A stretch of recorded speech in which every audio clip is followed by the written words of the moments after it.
Good morning and welcome to United21 Season 27. I say good morning. It's good morning where I am. It might not be where you are. But yeah, we've got some upper bracket semi-final games here today as we continue with the playoffs here in United21. We've got, if we have take a quick look at the schedule, we've got Viperio versus Johnny Speeds coming up first, and then Adventurers versus Kono coming up just after. As you can see on the bracket here for the playoff stage on your screen, you can see the pathway that these teams have made it already. All four of these teams we're seeing today obviously won their opening round game in the playoffs, but focusing on the first game, Viperio versus Johnny Speeds. Viperio managed a 2-0 Astralis Talent, Johnny Speeds 2-0 in Gen 1, and both were in similar fashions. They played their map pick and won quite handily. Viperio 13-5 on Train, and then moved on to their opponent's pick of Anubis, and that was a bit more of a close affair going into overtime, 16-12 against Astralis Talent. And again, similar story for Gen 1. It was a case of a close affair on their opponent's pick of Dust 2, 19-17, moving on to their own 13-2 victory. So not really tested too much beyond their opponent's map picks, neither team making it to the third.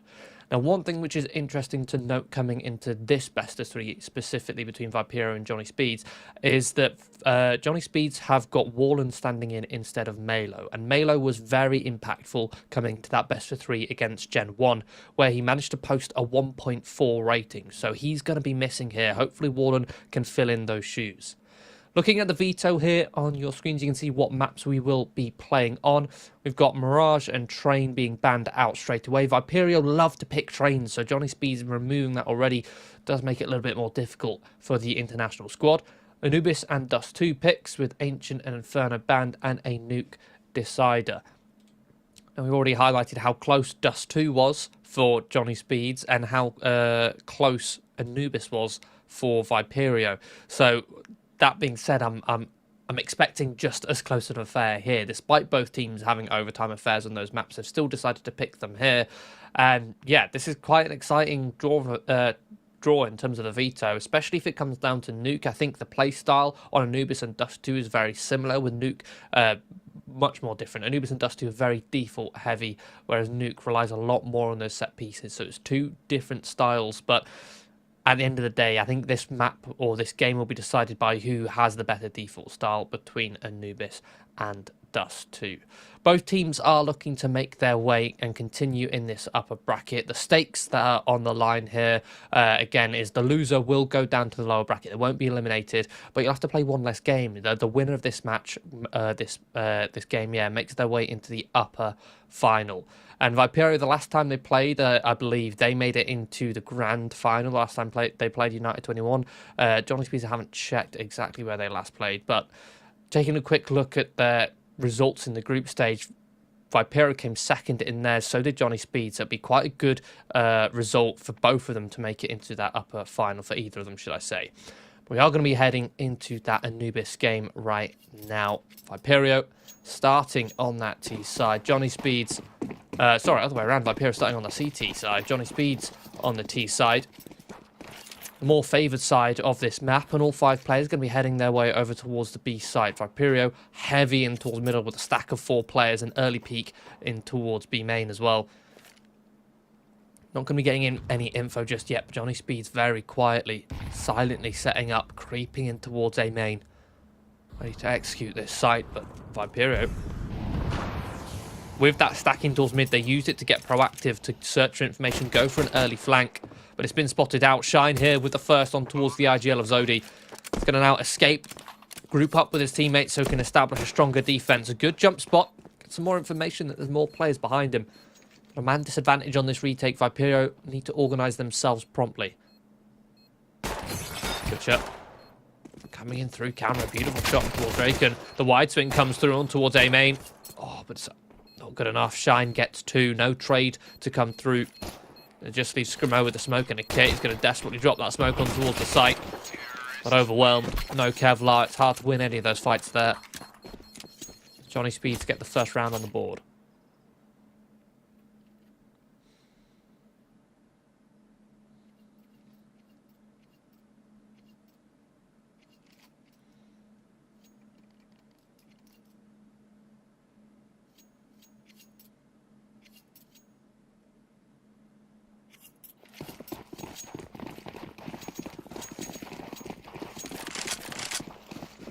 Viperio in the second round. Going to be choosing to go for a bit of a force buy here, attempting that second round break on the CT side. We've got 3 MP9s, couple 5.7s. These weapons can be deadly in their own right, especially if they go for the gamble stacks, but they've made the wrong gamble, leaning heavy towards A. It means it's just Switcher to defend this B site on his own.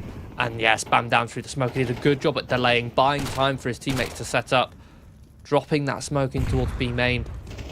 He won't survive, and with his death, Draken uses it as an opportunity to scout ahead with this MAC-10.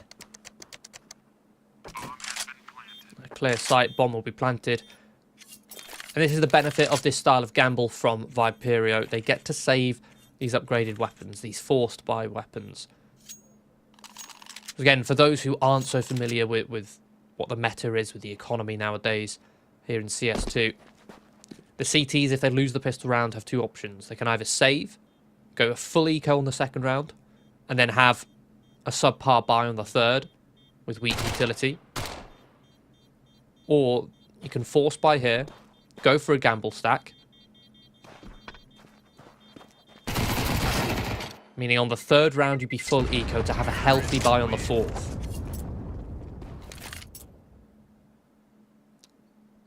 Now what you want to do, which is exactly what Viperio did on these second round forces, is go for some sort of gamble so that you have all your eggs in one basket. If Johnny Speeds went towards A, Viperio would have the best possible chance at defending that site. And if they went towards B, as they did there, they get to save the weapons, meaning on this third round where, as I mentioned, you'd likely be ecoing, you're not going to invest anything, you're saving your money for the next round, for round number 4.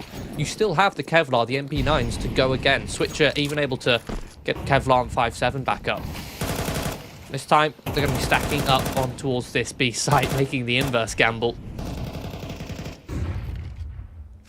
Now they have smoked off towards B main, blocking and deterring Johnny Speeds from committing towards the B site just yet. And in doing so, Draken's going to use that time to scout to get information with this MAC-10 in middle.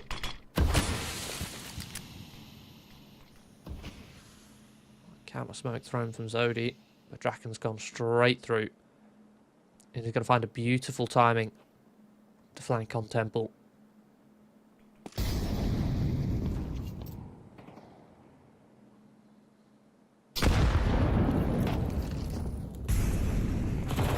Starts to activate utility to try and distract. Des good for 1. Rolf finds another. Scrimmo starts to accelerate, but doesn't anticipate Draken to be in towards Temple so soon. This site now being split upon by multiple sides, leaving Zodi only good for 1. A nice little crunch there from Johnny Speeds. Very patient, just holding on to B main control, not making any noise, allowing Draken to play. His position throwing a spanner in the works.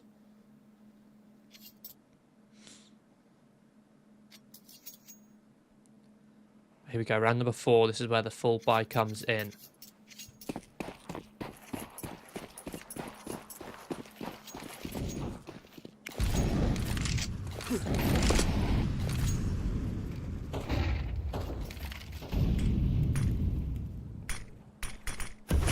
Switcher going to be getting aggressive, looking to take matters into his own hands. Flashed in by Junior Mate.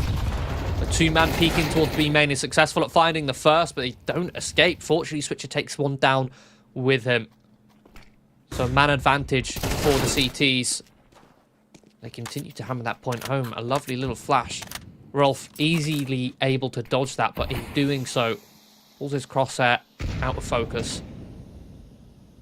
Viperio get a 3rd kill in this round. 4 versus 2. Make it 4 versus 1. Scrimmo catches Draken in lovely forward position to hold any and all rotations there.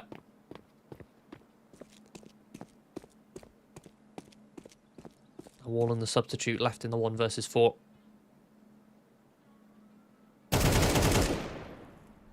Catches Scrimmo, anticipated that position.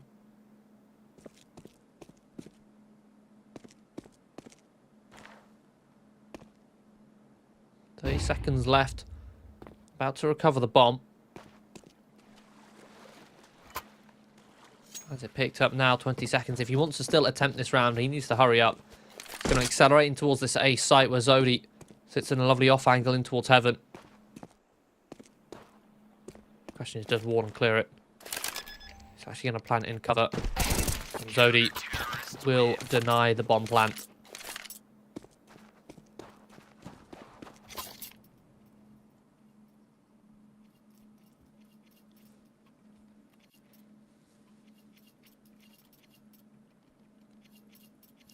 Johnny Speed still with enough cash to buy up here. And Draken finally with the sniper rifle in play.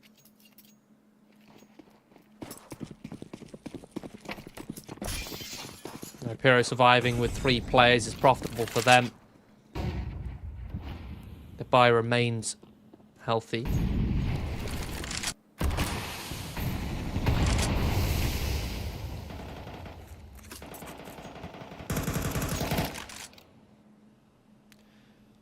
Early 3B setup for Viperio. They block heavily in towards connector. Junior May going on the rotation now to gamble stack towards A. They've blocked heavily towards B, and now they're getting ready for a possible reaction towards A. Possible counter reaction of their own. Oh, well placed incendiary there by Dest. The molly comes in. Drops his blocking utility, was holding on to that one. Dropped it at the perfect time to try and keep Johnny Speeds at bay whilst his teammates work for that pick over towards A, which Junior May has found. And now they're looking to actually fade this smoke. This is a very aggressive play. This could be disastrous, actually. In fact, no, it's not. Both players sat in lovely angles to find a couple kills each. Draken now dancing will find the 2 trades. But Junior May holds on towards the site. A good rotation from him. It leaves Draken now 30 seconds left with 13 points of health.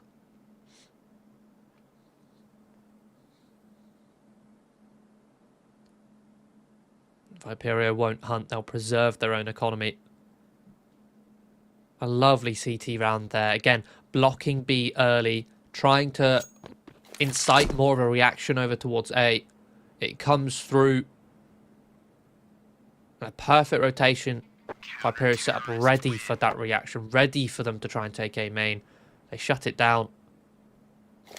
Rotate over again, and Viperio try and stifle the connector take.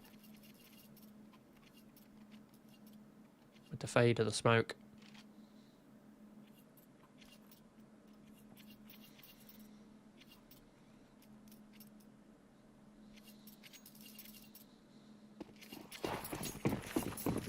Now Johnny Speeds is going to be forcing up here around this saved AWP. Got a couple pistols in play. Tech 9, P250 and Mac 10. A Glil weak utility, so they can't really play too much of a slow game here. You can see already they're not spread out in a default. They're setting up an execution, a set piece, a very well timed incendiary by Scrimo. Holds them at bay. Smoke as well. They can very easily pop through that one though. They might not. They might sit back and wait. Because as the time ticks down with Scrimo's utility fading, it will call in support. A pop comes through. The Scrimo lines them both up. The pistols at that range can't find the trade. He's bought time and information. The rotation comes in from his teammates. The utility has faded now for Johnny Speeds. There's no flashes left. They're just going to have to take the dry fights, and the dry fights they win. Scrimo lines up another 2, collecting him the quad kill. Leaving Draken in the clutch.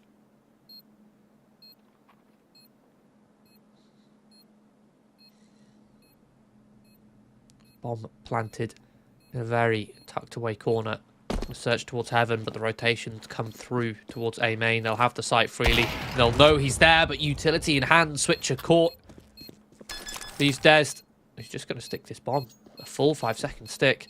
Draken starts to make some noise, and 0.2 seconds left. Draken, a beautiful 1 versus 2. Finds the timing to peak on both players. Both players not respecting Draken enough in that clutch. Expecting him to just sit back and wait. Oh, Draken disrupts them. Takes the fight on his terms. It keeps Johnny Speeds in the lead, but not only that, look at the damage it's done to Viperia's economy. And they've had a couple profitable rounds here. 2 rounds in a row where I believe at least 3 players survived.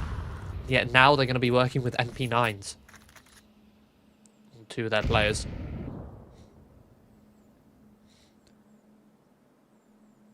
Yeah, you can argue the same applies to Johnny Speeds. After winning that with only Draken surviving, the others have to invest with limited wealth.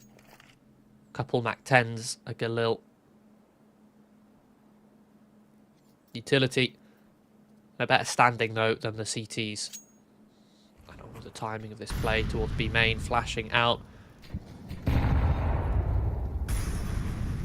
Zodi holding a pixel angle here. Will spot. Players crossing, drops an incendiary. Try and delay the split. Even a smoke. 2 Viperia players will hunker down in towards A main. A safe haven from an extremity and switcher on this flank. Good for one, has them pinned, but he'd been traded by Draken's AWP.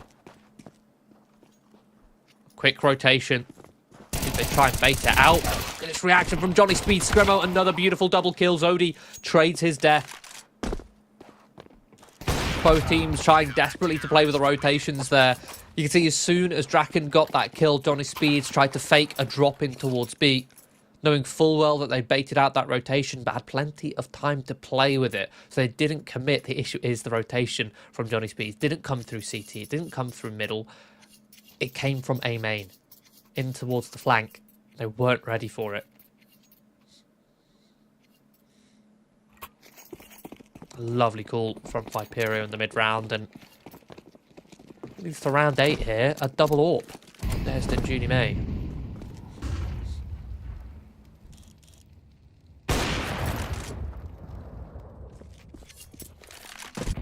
There's on the secondary. This is that opening shot. This double AWP is a little bit risky up against pistols.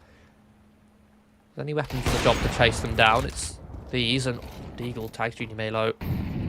Fortunately, he has Scrimmo there to back him up, to give him some support on the rifle. Ooh, that sounded messy. Scrimmo switcher. Kill each. Switcher being hunted down, but Johnny Speeds struggling to close the distance. Switcher trying to pin him down. Des comes out with a USP to see if he can get a kill of his own, which he will find.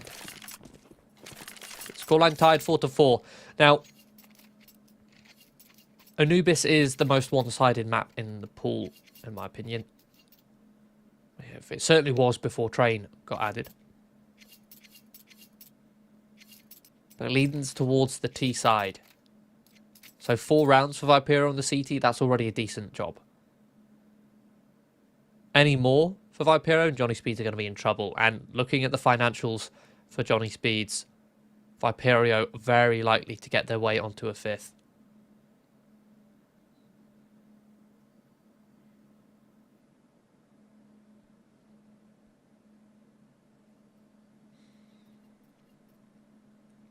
Johnny Speeds going to have to go down for a half investment.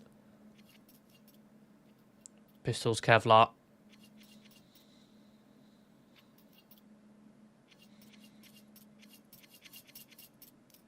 Some smokes, some flashes.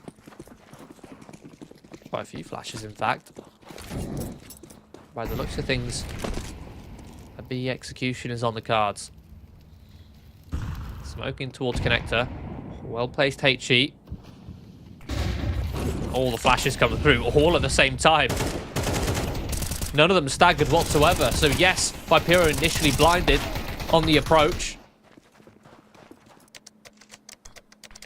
Not unfazed in taking these fights. Fortunately for Johnny Speeds, the pistols were able to close the distance with pace.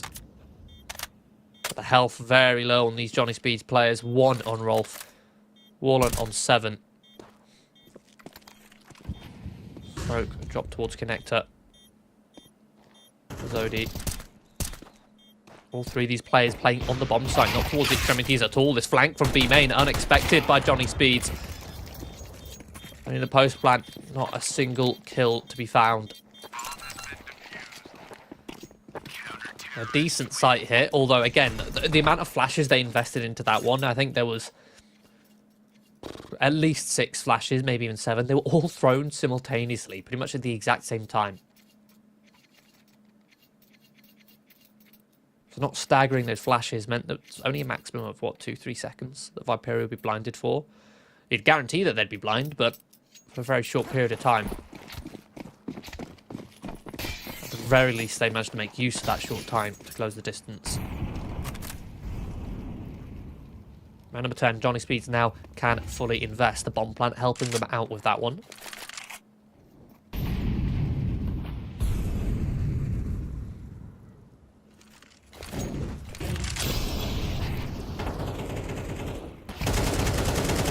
Satek, a very aggressive swing in towards middle.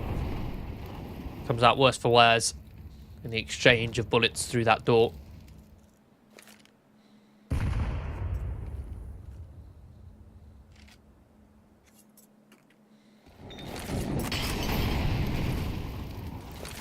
Incendiaries traded.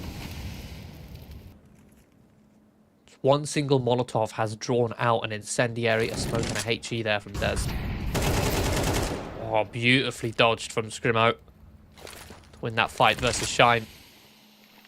To give Johnny Speeds man disadvantage of Viperio an opening kill.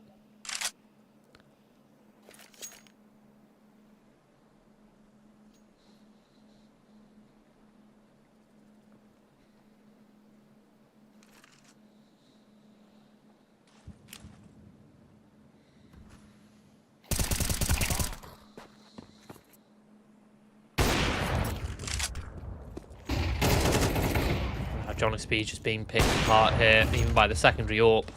Even Draken in a clutch, a 1v3. HEs don't soften him up enough. Dez knows that this peak is inevitable and even lands the dink. There's not enough time for Draken to clutch this one out. Will elect to save. Oh, but Switcher hunts him down. So no AWP. Draken here on round 11.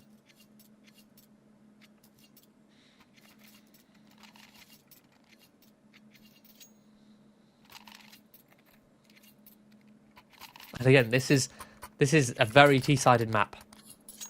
An 8-4 half is what you'd expect for an even game.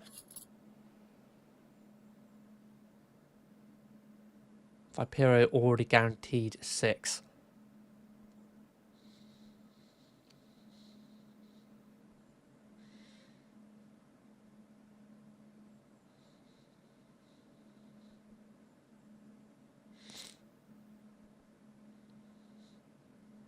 And look at this, Scrimo on the MP9, anticipating unarmored opponents in this one, or at least ecoing opponents.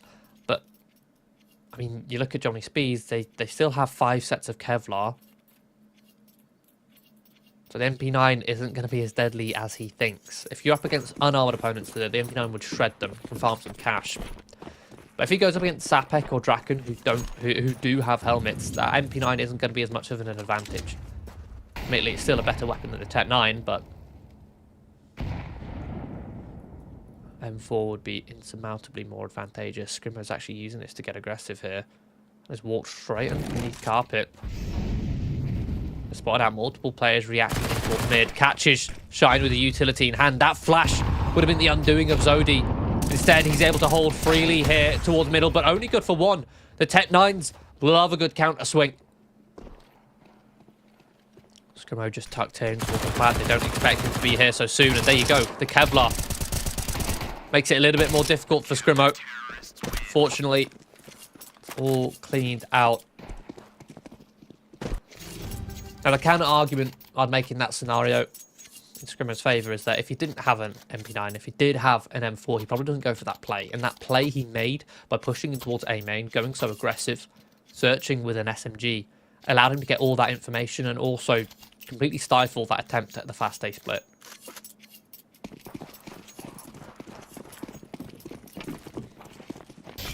Regardless, on the final round of the half, he's still got the M4 in play up against the AKs.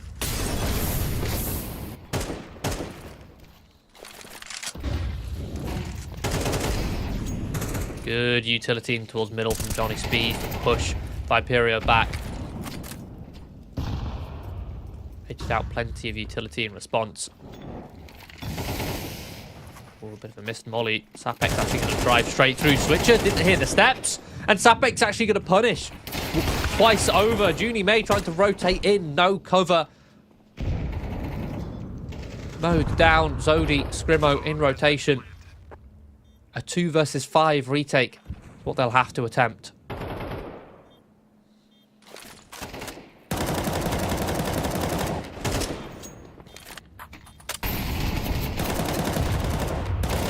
Rolf will find Zodi, leaving Scrimo with desperate spam over that CT smoke.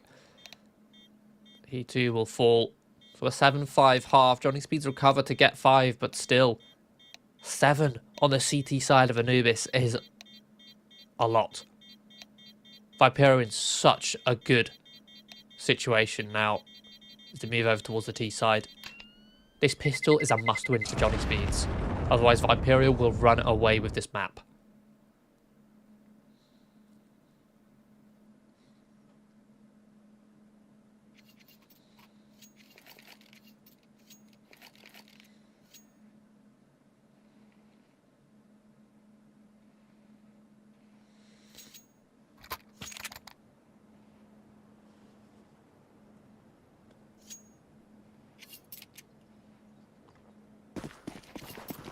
Into the T-pistol, we've got some Julies here on Shine.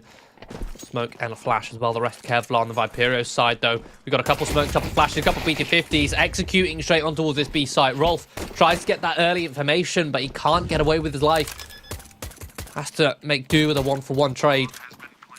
4 versus 4. Viperio plant the bomb safely with his smokes on the site. Cutting the bomb site in half. And Viperio, they just get out of the site. They play completely towards the extremities and oh no. Shine has dropped from the server, giving Johnny Speeds a man disadvantage. Sapek takes matters into his own hands, aggressing in towards B main. Only good for 1. They try and tap the bomb, but Switcher denies the fake attempt. Draken left trying to dance around in their smoke, see if he can isolate some 1 versus 1s, but not meant to be. Viperio with the pistol and collect 8. Unfortunate for Johnny Speeds there. The man who had the smoke and the flash disconnecting. Whether it's a game crash or whatever, fortunately he's back in the server now. Hopefully for their sake, that does not happen again.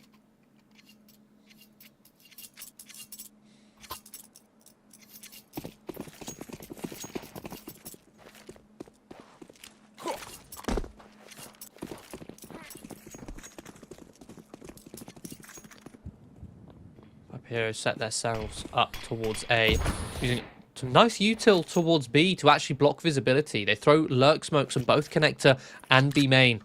Now Johnny Speeds playing that B site won't be able to see anything, but I think they've pieced it together. It's very readable. You see just 2 smokes, that's all you see towards A and B, or rather both towards B. Go to stack this A site, but Viperio a nice execution here with the mollies, letting the utility do the job for them. Flashing out all of the hiding spots, and they just mow them all down. There's no counter utility from Johnny Speeds with them being on eco. So Viperio can set up a full execution. Smokes towards heaven, towards camera, mollying out every hiding spot they can. Johnny Speeds with no smokes of their own to extinguish those flames. They're flushed out to be exposed to any of the flashes and all the crosshairs of Viperio.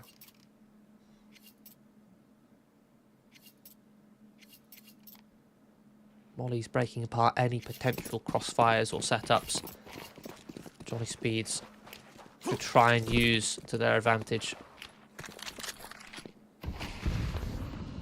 Around number 3, Johnny Speeds have that full buy. As I mentioned in the first half, this is the other option for the CT should they lose the pistol. It's that second round eco to the third round rifles, but weak utility. The rifles are certainly getting the job done.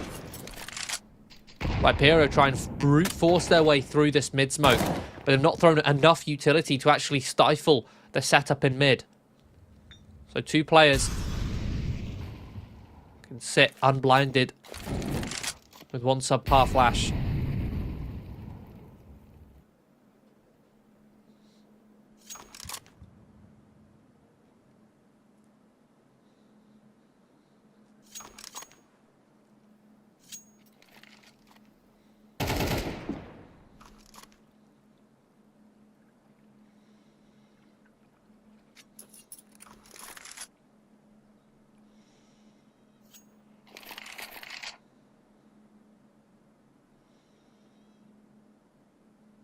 3 versus 5. Viperio just consolidate all their players into one spot. All 3 working in towards connector, seeing if they can just try and trade out.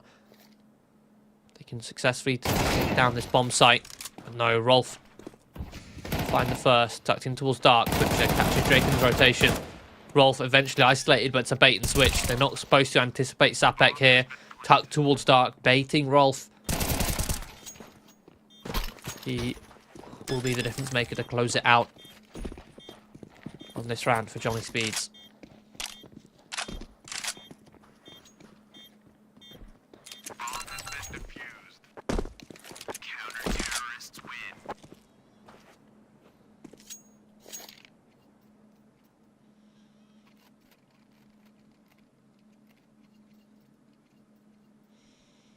So Johnny Speeds take the first gun round. Now they can afford utility grenades to back up their M4s.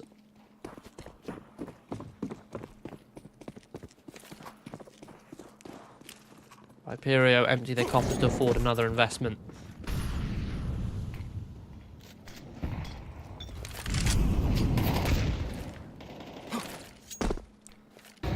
Draken finds another opening in towards mid. Spam through the smoke on Zodi, being punished, not respecting the smoke shine.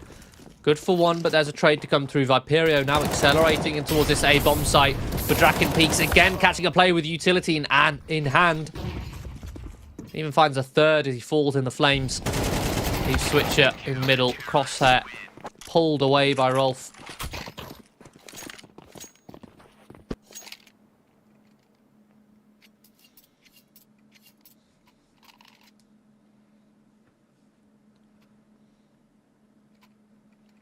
Johnny Speeds putting up quite the defense here on the CT side of Anubis already. But both of these buy rounds, it's all come down to those opening picks in middle. And Viperio giving Johnny Speeds these picks a little bit too easily. And now Draken's searching for the picks. Aggressive in towards the water, and he's actually going to be getting down. Fight in towards carpets. Nice and early in Viperio have been absolutely stifled. They were going to set in for an all-in play towards carpet, but Draken hunting with the MP9, collecting another triple kill, putting himself up onto 20 kills. The next closest person on his team is on 9.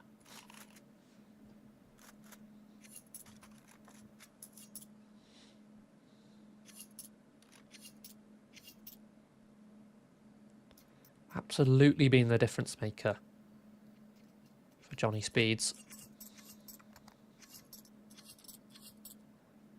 Without him, Viperio may have already won this game, or at least this map.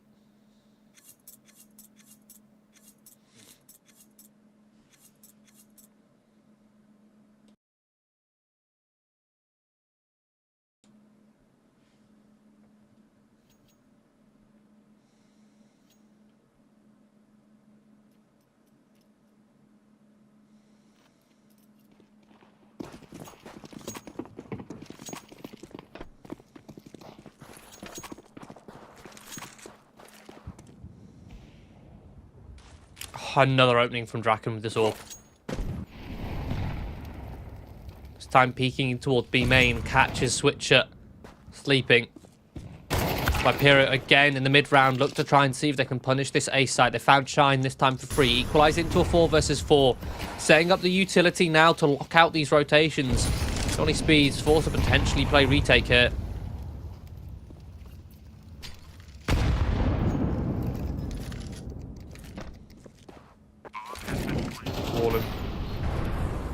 Drops his incendiary far too late. Scrimmo tries fading the smoke, but caught.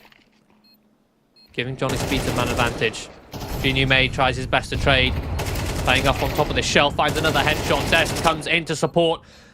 Will catch him. In the meantime, Draken was still waiting on that smoke. He had to wait for his teammates to actually come out of box room in towards heaven before it was safe for him to push through camera. Instead, he's going to have to tuck and save. Concerted effort there from Viperio. Despite losing that opening pick, they accelerate towards A. Again, it's just a two-man play in towards A main to fight and punish Shine. And they've caught him lacking multiple times. This time, completely for free. And with it only being two players, Johnny Speed's rotation is a little bit hesitant. Not fully commit to say, hey, let's bolster this site. No, instead they just creep around towards the edges, creep towards extremities and play to contain. Viperio, a very disruptive post-plant as well, finding the right time to push in towards heaven. They find their way up on towards double digits. And again, they set themselves up to hit this A site. It's the early lurk smokes towards B again.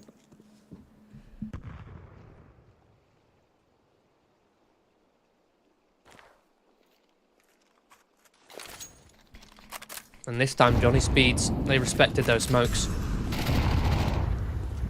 Shine, a little bit of a different play here. Not looking to get punished, but he still is. He still goes down, 1 for 1. And look at this rotation from Viperio. Those smokes at the start of the round, not only did Johnny Speeds stay around towards the B site and were on the back foot of the rotations, but it meant they were blinded. They couldn't see anyone towards B main, anyone towards water. So Viperio had the free rotation after taking contact towards A, after getting that kill. As Johnny Speeds rotated towards A, Viperio just went straight towards B, and Johnny Speeds are none the wiser. But 3v3, this retake is still on. Viperio playing heavy towards the extremities. Smoke dropped on towards the bomb. HE to try and blow it open. In fact, it gets the kill. It denies the defuse altogether. And Draken, again, left to try and save. Runs towards CT spawn. Terrorists win.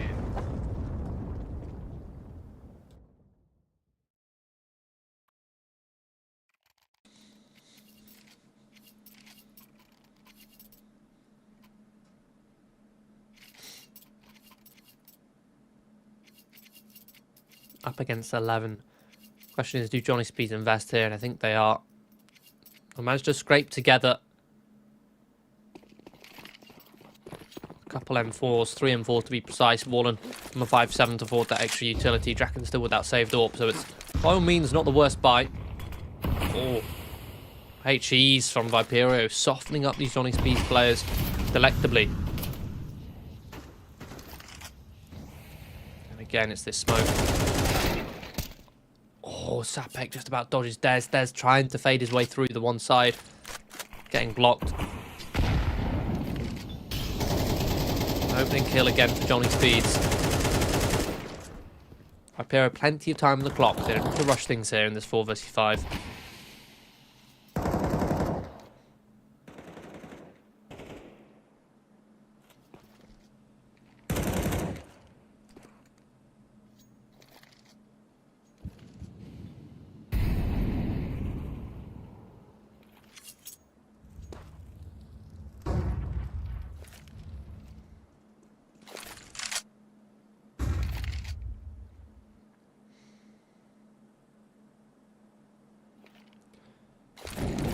Speeds hunker down either site. 2 towards A, 3 towards B. Bit of a gamble towards A, to be honest, but they've got Draken there. Well-timed utility to try and block in towards connector. A 2 for 2 trade. Still the man advantage maintained for Johnny Speeds, and a missed Molotov. It's actually locked Scrimmo out of this fight, and Rolf almost the transfer. Leaves Scrimmo in the clutch. Gets a smoke down towards Temple. Tries to go for the pre-fire on towards Draken, but Draken too quick.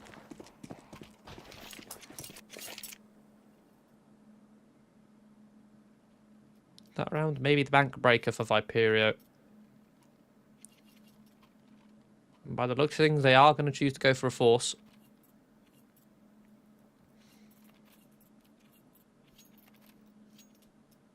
This is quite high risk, this investment from Viperio. Their loss bonus is quite low. Should they lose, they're going to be ecoing their next round. So should they lose, Johnny Speeds will likely get up to 11 and tie the scoreline.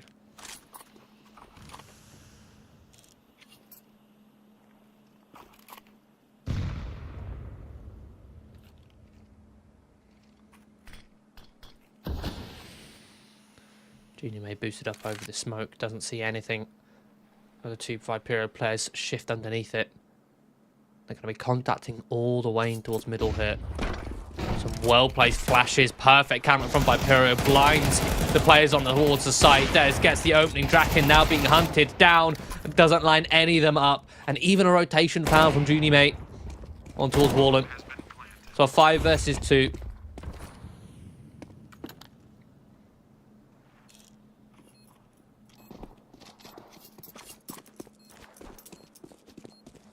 Such a beautiful counter. Viperio identifying Johnny Speeds. Have adapted, right? At the start of the half, Johnny Speeds were playing a 1-2-2. They're playing heavy to blocking towards middle, and they were getting openings by doing that. Viperio then focused towards the extremities instead of mid. Johnny Speeds adapted by going into a 2-3, hunkering down towards the bomb sites, 2 towards A, 3 towards B.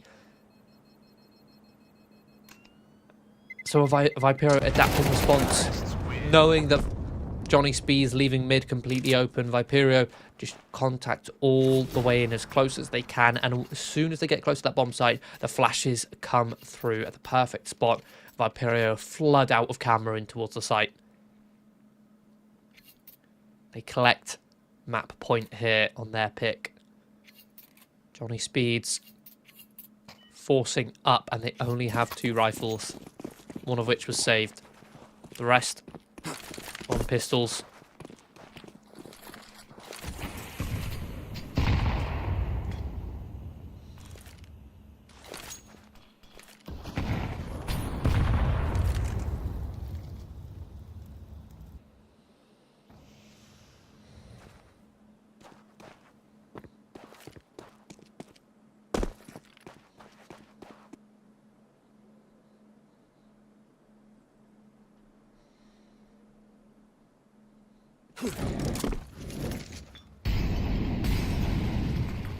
After the util fades in mid, Viperio deploy the incendiaries.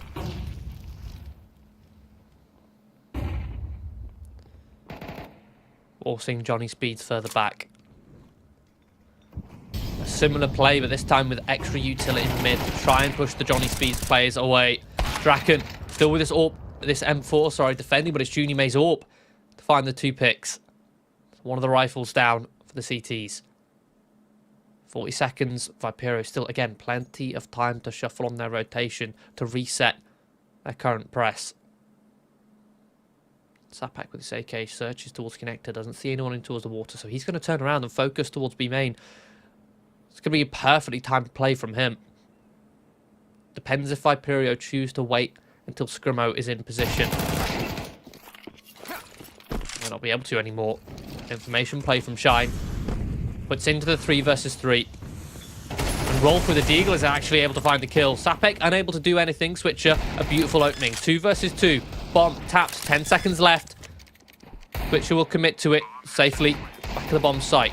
He smokes, providing Viperio plenty of cover, and they both just escape. They vacate in towards the extremities, positions where they can deny the bomb defuse. I say that is planted default. Junior May won't be able to, but he'll be able to maintain control here. Oh, and even catches Rolf and does so much damage to Shine. Sets up Switcher beautifully for this 1 versus 1. Just 1 bullet is all he's need. Viperio will take their map pick 13-9 after a very, very successful CT side on their map pick and some very nice adaptations. The game of rock, paper, scissors that is the mid control there for Anubis on both the CT side and the T side. But yeah, a good fight from Viperio there on Anubis. We'll be moving on to the map pick of Johnny Speed, which I believe is Dust 2, coming up in 11 minutes. So don't go anywhere. We'll be right back.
Welcome back to United21 Season 27 upper bracket semi-finals here between Viperio and Johnny Speeds. Viperio have already taken their map pick of Anubis 13-9 thanks to a stellar CT side and some lovely calling and manipulation of the rotations from Zodi in the second half. But now we're moving on to Johnny Speeds' map pick of Dust 2. Map which in theory they should be more comfortable on. We already saw Draken was by far the most impactful player on Johnny Speeds by quite a substantial margin. And on this map, it's a map where that AWP can thrive and can do more than just carry. Speaking of Draken, boosted up here on the boxing towards short. Baits in Sapek perfectly with his Julies and the counter flash from Shine. It's a lovely little trap being laid out by Johnny Speeds there. Viperio in a 2 versus 5. What does Switcher and Juni may have in store for us?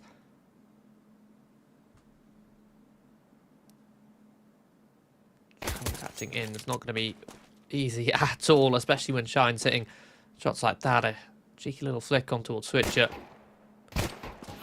Leaves the young Dane, a Juni May. Hunted down, digs down Sapek, punishes that aggression, but it's not clean on towards Rolf, so Warland come in on the flank. Johnny Speeds at 1-0 start.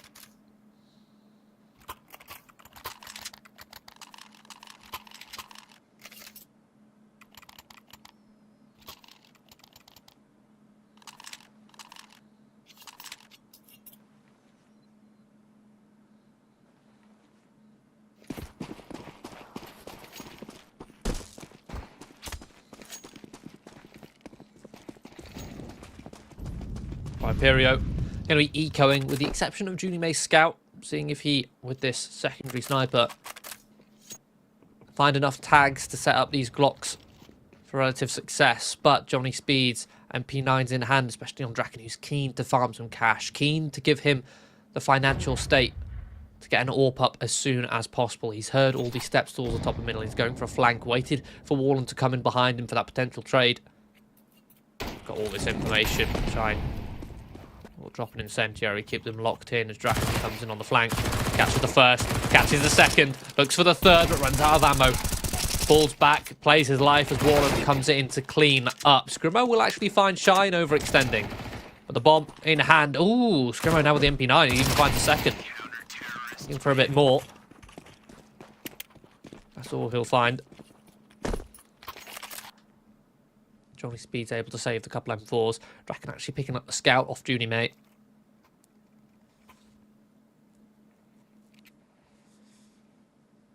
Now Viperio invest on the third. Juni May, the AWPer for Viperio, wouldn't be able to afford an AWP on the third round, pretty much regardless, unless he got a couple kills to add some cash. So that's why he goes for that scout in the second round, because he can just buy a scout in the third as well. Again, a map like Dust 2, it's the sniper's paradise. Hence why Draken himself keeping to the scout. Picking that one up off of Juni May. He's actually managed to tag the rival sniper down to 1 point of health.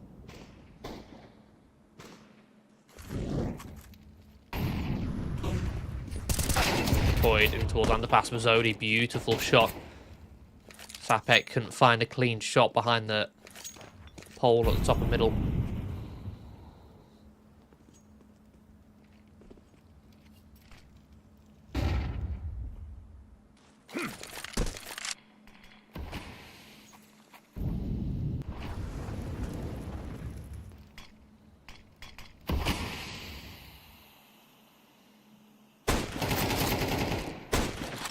Draken still landing tags, still doing damage.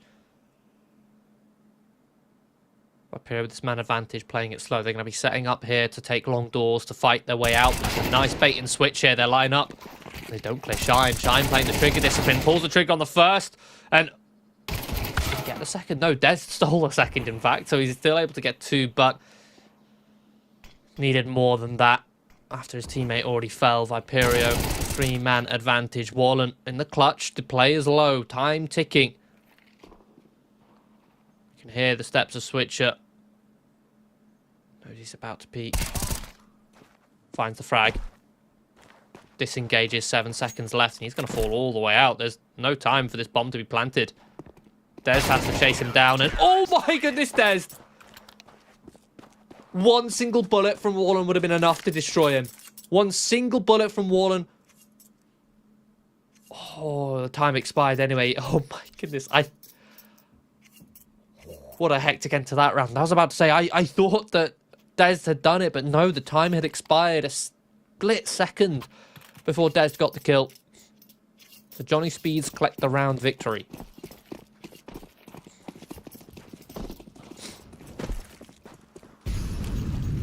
Des with this saved AK. All Viperio will have to try and net themselves a pathway into this round. And there you go, there's the first. It even drops the rifle or the SMG to be picked up, but Draken won't let you take that one for free, boosted up on short. MP9 is still down there on the floor to be picked up. No one as of yet taking it. Des tries to cross. Oh, and the HE will finish him off. Draken, such beautiful impact. After finding the pick on short, immediate rotation to the mid doors. Scramone now with that AK still. Helping it do justice. Viperio successfully split this ace bomb site through short, late lurks through long. To the 3-on-3, but again, they're still only working with this one AK. A couple Deagles could still find the impact.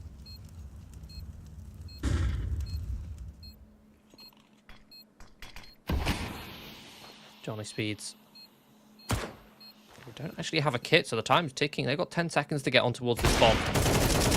Draken fighting towards long. Won't be able to find anything. Shine catches 2.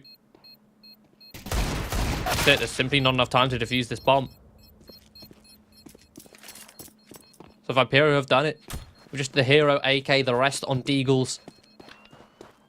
Being able to find the round victory. That being said, they lose all their players. Johnny Speeds survive with 2. Able to save the AWP and the M4.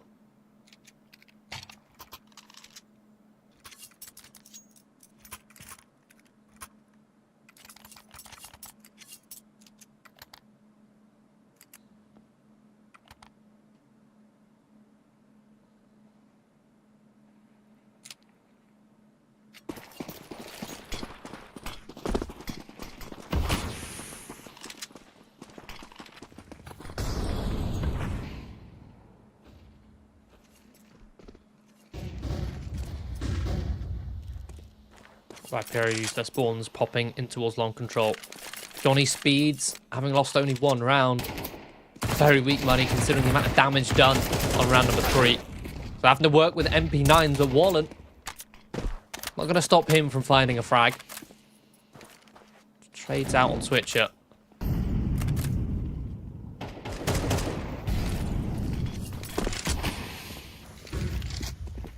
Shine completely flushed out of Gandalf. Isolated and alone.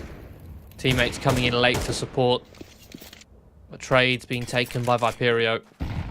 There's a flank coming in from long and Rolf. Ooh, Rolf. Oh, that is not clean whatsoever. Boys the flash to try and apply some support. Junie May easily dodges, leaving Draken alone in the 1v3. Such beautiful AWPing from him to find Junie May.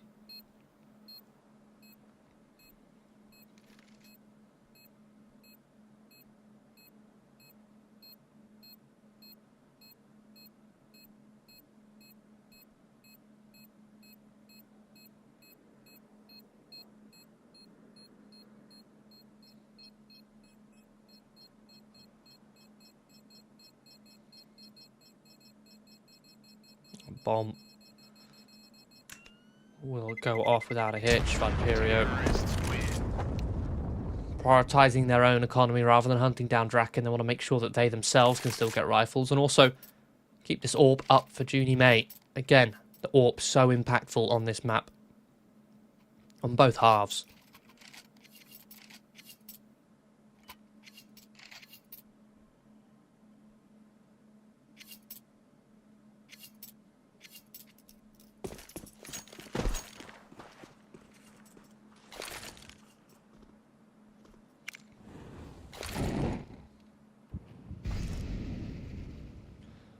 Early util in the mid, trying to deny information.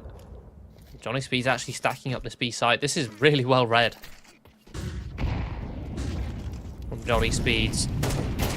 Viperio finally looked to test B. Switcher gets a lot of information. Draken with this AWP comes in. The USPs swarm and Shine finds 2. Just like that, all of the Viperio players fall.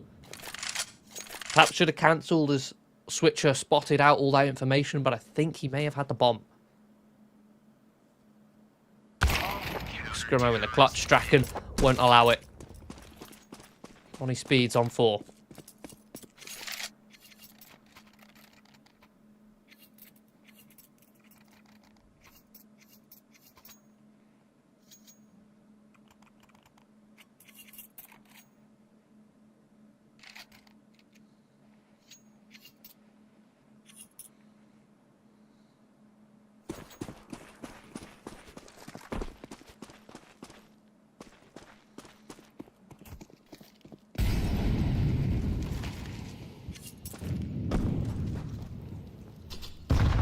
Viperio going to be forcing up here on round 7.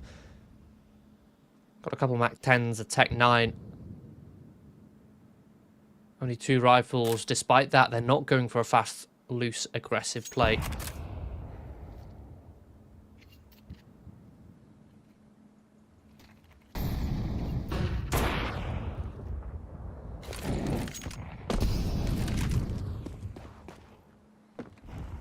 Taking their time working map control. They're in towards lower. Now, they take the mid doors. They managed to beat this rotation. Johnny Speeds currently set up towards short. Have to watch out for this B split, which is coming in. Now, Wallen will find 2. Draken, another through over the top of the smoke. Cuts them down through tunnels. There's now in the 1 versus 3 eventually. Viperio crack this site, but it's costly.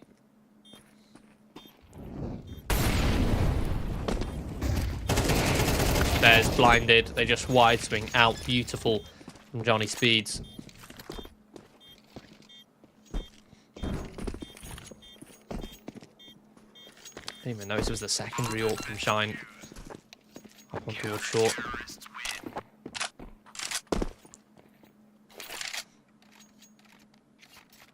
Draken constantly putting himself in the right place at the right time.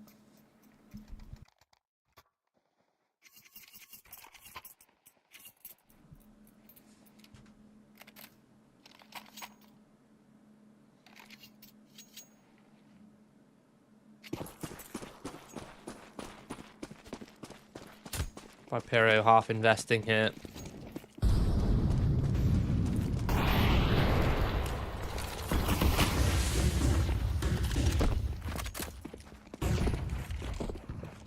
Could be popping out towards long, but Johnny Speeds again, they're happy to give it up. They're happy to fall back. With the addition of this extra box on short to allow them to rotate from long towards short with much more pace, with much more speed. They can trust Draken just post up on this site. In fact, Shine helps him out with 2 of his own. It's Switcher left, peppering shots down towards Sapek. Sapek will eventually finish the job.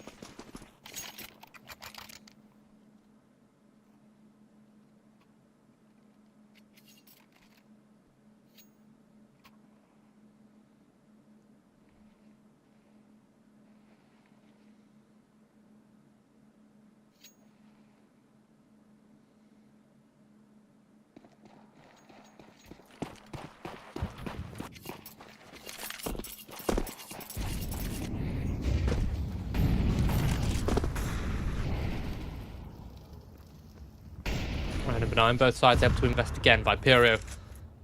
Again, it's a slow start. Again, they work tunnels control. Pushing Draken back off of short.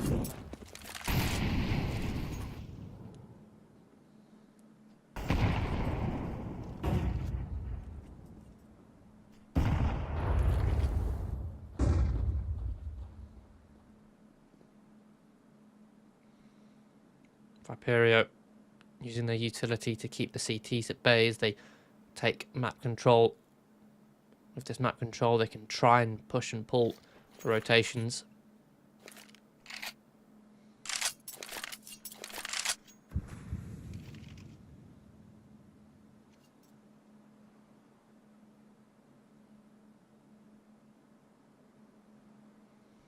They take short control. Now they're going to be looking back to split this A site. Making their way in towards long. Sapek, the lone defender, tapped here behind the door. We'll need to get a multi-kill, otherwise Draken's in an awkward spot. Finds one, finds two. Eventually traded on the third. Draken still a threat here towards long. Whips out the Tech 9 to try and win this fight, but Junior Mate, having swapped over to the AK, will get it done. A switcher, a nice little flick on towards Shine. 3 versus 2. Overplays his hand. They need to try and get this bomb across towards the site, but there's 11 seconds left to do it. That HE will be enough to slow him down. That is thrown across. Zodi chooses to plant safe. Rolf will find him just as he gets off the bomb, and Rolf might just stick it here.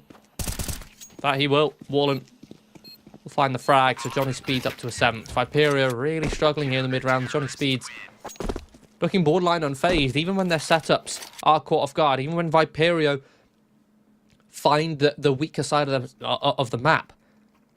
Johnny Speeds are just playing better Counter-Strike on this map, better rotations, better trading.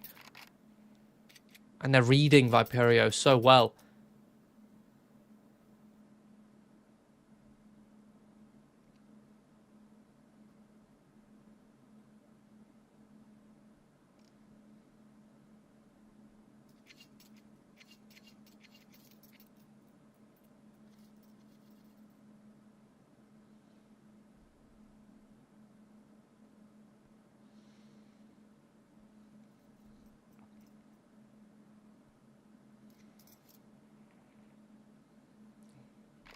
Hard for Viperia right now to try and find a solution, find an answer on this T side of Dust 2.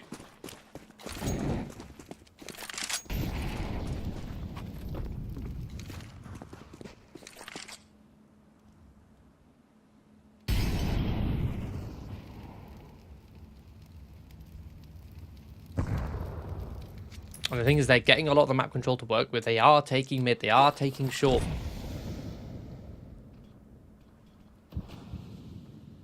But the time is just always ticking so far down by the time they're ready to hit these sites. Again, a nice setup here for Johnny Speed. Counter utility is good. And Shine is the one to find Scrimo, who tried to lurk his way through that long smoke, and that HE is so well timed, but the pressure comes in from Viperio on short. They're going to find a couple kills now. Man advantage for them. And Johnny Speeds are locked out of this site. Smoke deployed to try and get this bomb across.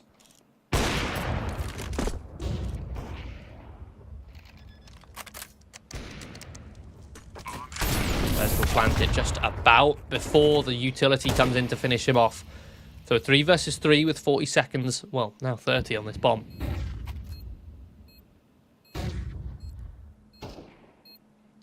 Johnny Speed need to get a move on. Pushing their way in towards short. We've got a late flank coming in towards long to try and assist. That's not expected. Draken, good for one. Junior May, a quick pivot on a dime. Now just tucked in towards long. The wide swing comes in from Sapek, and it's beautiful. The fact he goes for the USP there to just swing as wide as possible to draw Junior May's crosshair out. Junior May's expecting a rifle to peek and counter strafe. Not expecting a pistol to just go with it. Faster movement speed all the way across his screen, and it buys so much space for Rolf to get the kill and get that defuse off. And another man advantage lost by Viperio.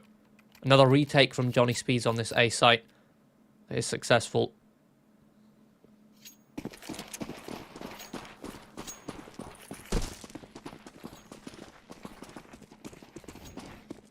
Full round loss bonus plus the bomb plant. Viperio can still invest, but again they lose a player. Switcher flashed out towards long. Pick lost. The fight comes in. Beautiful headshot from Junior May, but Wallen is there in rotation. Again, Johnny Speeds are just in position. They're there at the right time and the right place to shut down Viperio. Despite Viperio getting those openings, getting a multi-kill, it's now just Zodi in a 1 versus 3.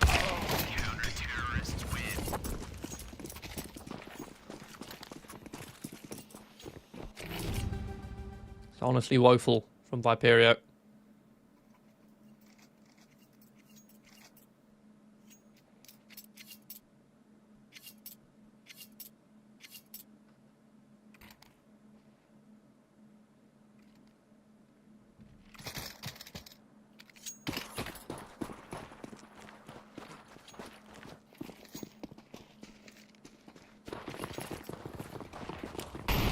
Final round of the half. Desperation play comes through. The B rush, and they lose 2 players before any shots are even fired. The utility is there, the stack is in place, and that's it. They've been absolutely wiped clean on the B site.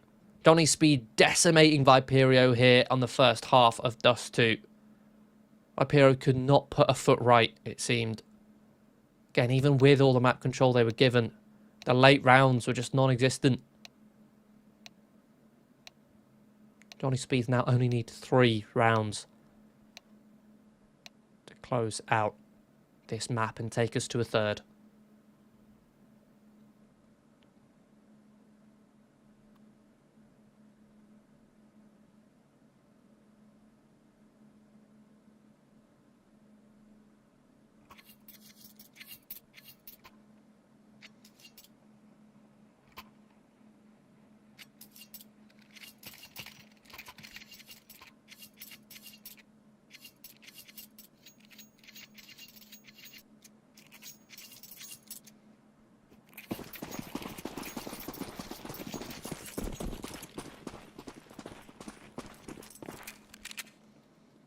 To the second pistol round.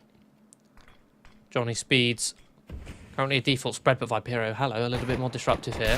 The 2-man pushing towards lower, and Sapek. They keep right underneath his crosshair. Rolf pivots on a dime to get 2. That's unbelievable from the Glock, but Switcher with the dualies is there to keep things in even measure.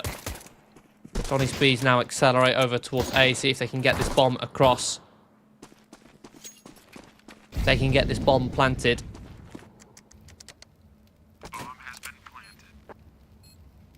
$600 cash per player. Draken, another kill. Isolates Switcher. Juni May now with no Kevlar and low HP. These Glocks can easily finish him off, and he's just going to fall back to the next angle. Looking to see if he can keep these players contained whilst he buys time for Scrimmo to get on towards the site, but no, he falls. 20 seconds left. Bomb is planted for short. Scrimmo now accelerating, looking to see if he can fight these players. 5 seconds to try and find Draken and get on this bomb, and it's not going to be. Johnny Speed take a 2 versus 3, set up by Rolf, pivoting like a turret in tunnels. They give themselves an 11th. And now Viperio are gonna have to force.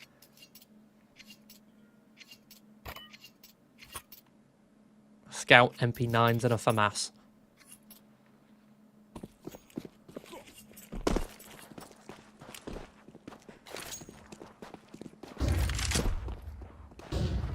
Again, it's disruptive. They want to get in the face and cause chaos. They play in towards lower. Flash is good, but Dez turns. Corner not cleared. And hello, a couple kills. He gets 2.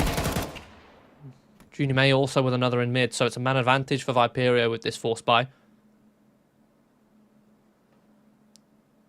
Rolf still tucked in towards tunnels. Draken tried to lurk his way towards long, but tagged by Juni May's scout into half HP, and there's also a flank coming in. Question is, does Draken expect this? Oh, no, he does not. Almost gets away with it too, but Rolf also hunted. So Viperio get a 3rd round again. It's that disruptive style of play, being so chaotic on that CT side, getting in the face of the T's, not allowing them to take map control.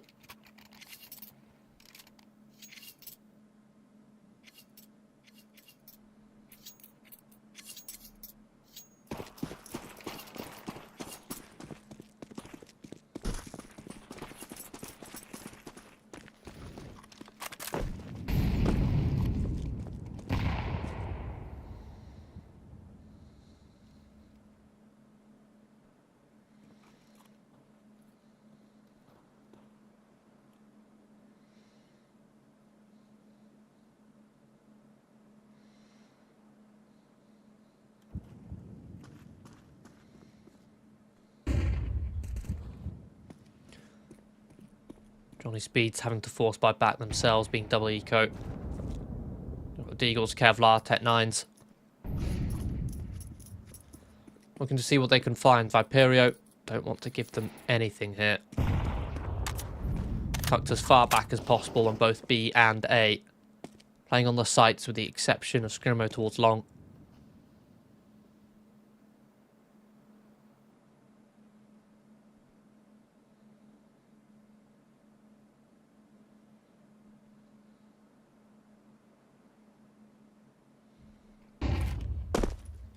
Flash comes in. Pushes Dest off of his angle.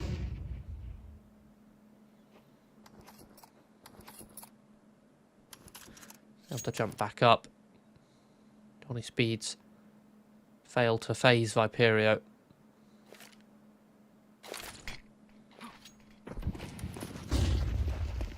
Smoke deployed on towards the site.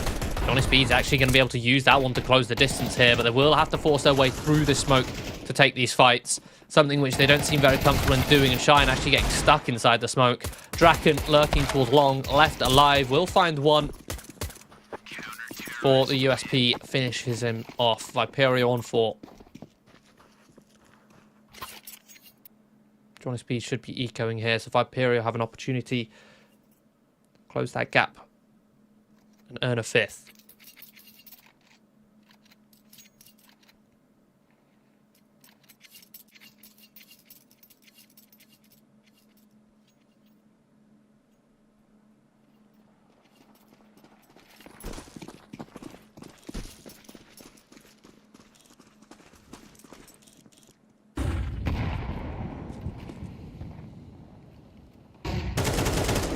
Pop in towards Long, and lots of damage done by Scrimmer, but nothing fatal. Just falls back to try and play a safer angle to try and bait Zodi in. And Scrimmer then eventually collects the multi-kill. He collects 3 and make it the ace. Rewarded for playing safely there. For disengaging, allowing Zodi to get involved in the fight. Scrimmer is given an ace.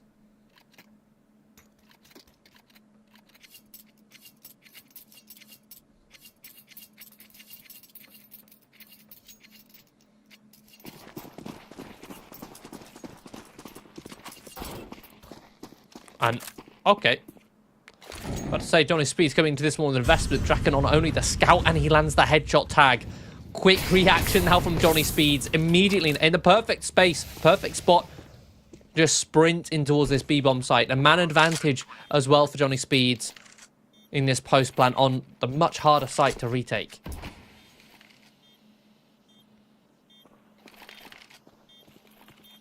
Viperio will attack it 2 from mid, 2 from tunnels. A smoke allows them to cross. Now Draken able to spot them. The Warland and Shine find a kill apiece in towards tunnels. Sapek just going for the wide swing. Scrimo trying his best to stay alive, but Johnny Speeds will not let him. They find 12.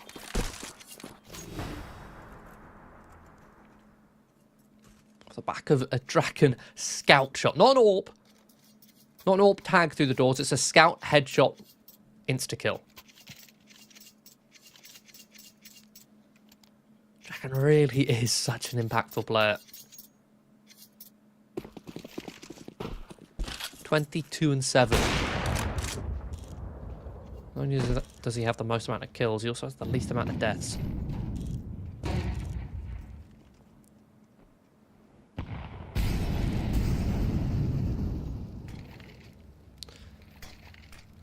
Speeds work the way towards mid-control. Moddy's carpeting short.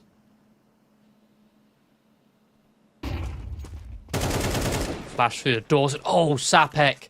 Straight through the smoke. Hones in on Junior Main. Even goes one more to find Zodi. Eventually, Scrimo shuts him down. But that should be the information Johnny Speeds need to know that Long not really being watched. Or at the very least, Scrimo pulled off of Long. But regardless, Johnny Speeds disadvantage. That protocol is going to slow it down. Going to sit back. Wait for any reaction. CTs.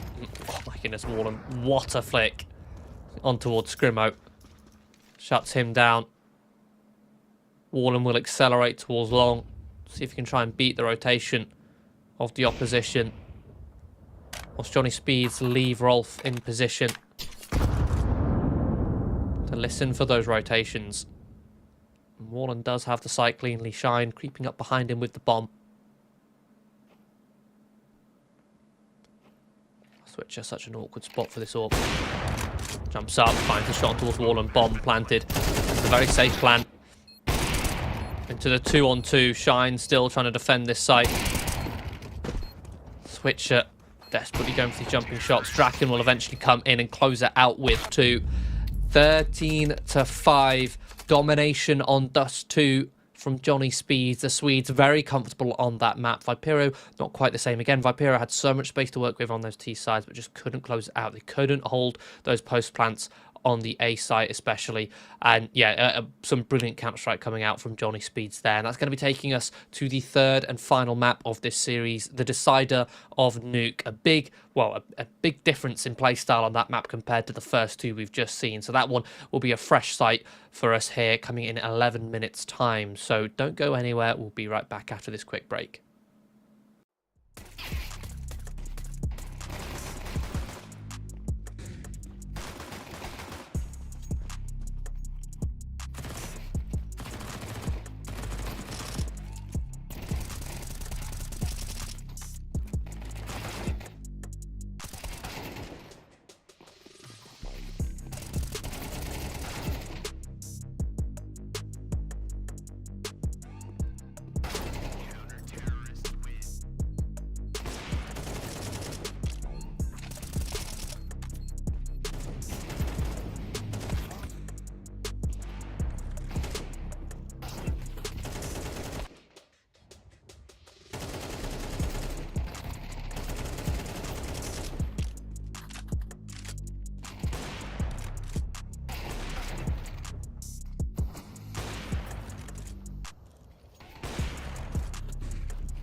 Welcome back to United21 Season 27 upper bracket semi-final here as we enter the deciding map between Viperio and Johnny Speeds. Both of these two teams looked very confident on their own map picks, a little bit uncomfortable on their opponents. Now we're going to be heading into what is supposedly an even ground, but it's a map which plays very differently to the likes of Anubis and Dust 2 that we saw before. It'll be very useful for either side to win this knife right now. Get the choice to start on CT or T. It will be Viperio who have that as an opportunity to choose, and obviously Nuke was the most CT-sided map in the pool before Train came into it, so I have no doubt that Viperio will be choosing that one for sure. Now, one thing which we've seen throughout both maps was that for Johnny Speeds, they lived and died by whether Draken had impact or not. If he was able to get opening kills, if he was able to get multi-kills, then they had a good shot at winning rounds. If he didn't, then Viperio would perhaps be able to walk all over them, with the exception of the CT side of Dust 2, where Johnny Speeds looked actually very competent across the board for the most part. But again, Draken was a big part of that, calling around those reads, those rotations that he was doing. Now on Nuke, the AWP is also just as impactful on that CT side. On the T side, which with Viperio winning the knife, it means that Johnny Speeds will start on that T side. It's going to be much harder for Draken to find that impact. Yes, obviously he can do it from a calling perspective, calling those rotations, calling the reads, calling his own plays, but he won't have the sniper rifle in play to do it. He'll have to rely, or less likely going to have the AWP in play. He's more likely going to have the rifles, the AKs. Hits off this pistol round. Zodi going for a bit of a swing towards main. Slow from Johnny Speeds right now. Sapek takes contact in towards ramp and will find that contact, find a kill. No, it keeps Zodi honest as the split comes through. Slow wrap here towards outside, coming in towards help. Junie mate gives them plenty of space, but so much space they actually just walk straight up towards the ladder. Draken even punishes Dez, tries to come in to chase them up that ladder, but realizes not so much of an easy fight, that one. So 2 versus 3. They look to retake through lobby. Shine actually walking towards Hut. Spotted out now by Dest. We'll have information on not one but 2 players, one of which he has just failed. Leaving Wallen 1 versus 2 now, tucking towards Heaven. They know he's likely to be there. And Dest will actually just dome him as Scrimmo sticks the bomb. So Viperio will get themselves off to a good start. That pistol round win. Now, as I mentioned before, this is one of the most CT-sided maps in the pool right now. The Ts, if they want a good bed of rounds, they're often going to be relying on getting that pistol round victory to be able to convert.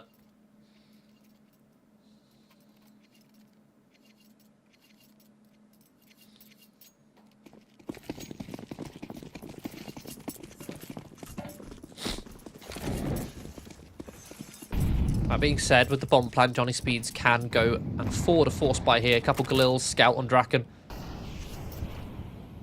See if they can challenge Viperios for masses. And a second round break.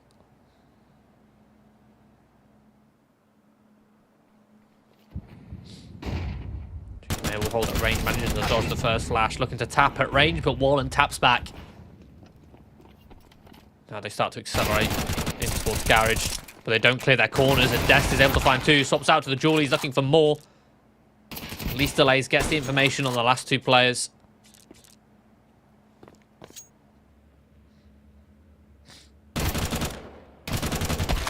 Scrimmo tagged down, Rolf will finish him off. 1 versus 2 for Rolf. Zodi has full HP. He's just going to escape in towards the lobby. Switcher takes a risky fight there now. Into the 1v1. Rolf just scoped up on the door, waiting for that push as he creeps over to grab an M4 and grab the bomb. Now it's fair game. Already coming in to pick up that kit in main. He's also searching for info. 20 seconds left. It's a matter of timing here. Zodi back turn. That's when Rolf activates. So Johnny Speeds, they successfully convert that round. Despite that being, what, a 3, a 4 versus 2? Viperio just give them way too many fights and punished by the tags of the scout.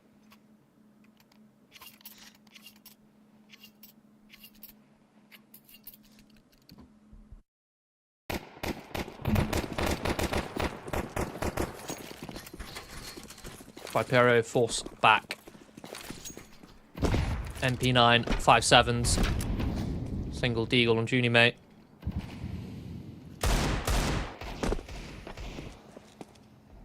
Unable to stop Sapek from taking outside control. Taking secret with this MAC-10.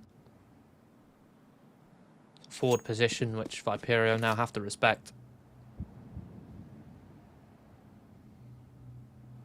They've rotated 2 players down. Not knowing how many players are actually down.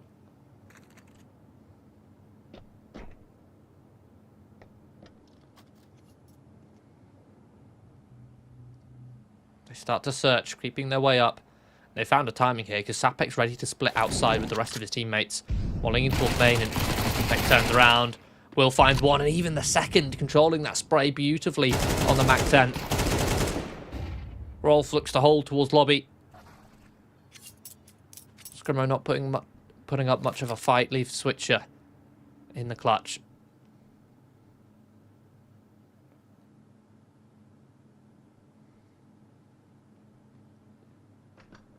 See if you can find any damage here. At least a picked up weapon. Draken will just descend from the ladder and find him.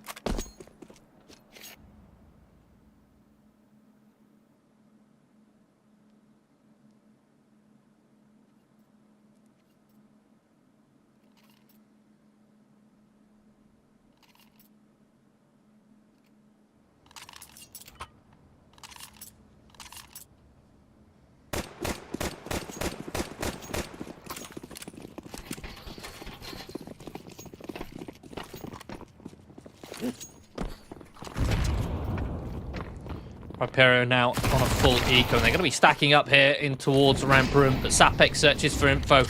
Johnny Speed's ready to rush ramp there, but as soon as one player falls, disengage. Very quick decision to cancel. Draken now himself looking to hunt, farm some ecos, pad his stats.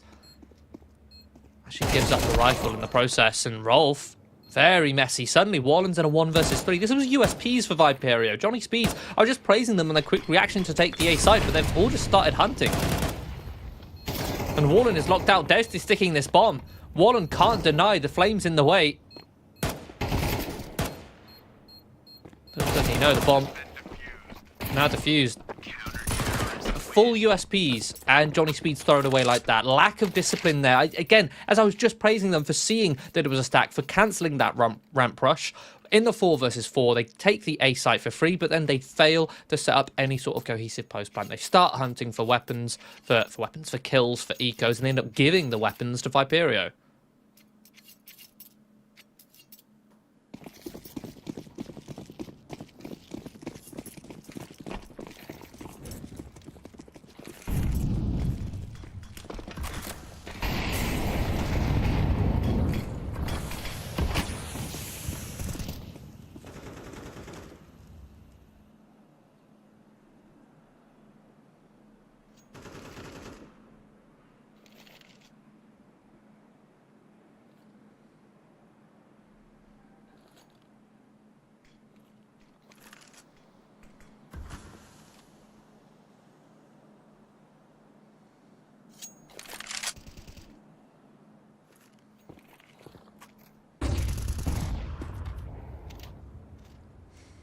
Viperio, or rather Johnny Speed, should I say, being slow at the start here. Waiting to see if any aggression comes towards outside. Nothing comes, so they throw the outside smokes. Get Sapek down in towards secret.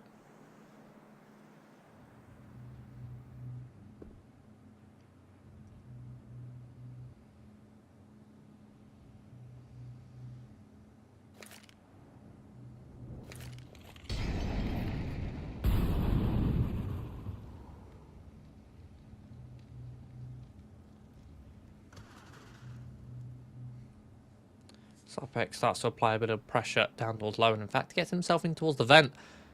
As Johnny Speeds clearly set themselves up for this A-site split. Warren coming in through main. The falls towards Zodi. There's very little venom behind this hit. They're very slow to push. They actually managed to catch Zodi on the reload though because of how slow they are. And Rolf punishes. We'll find two. The HE chunks down Shine. He wins the scope to fight versus Draken. But a 2 versus 3. No utility on this retake. Dezd out of position. This is a save for Viperio again.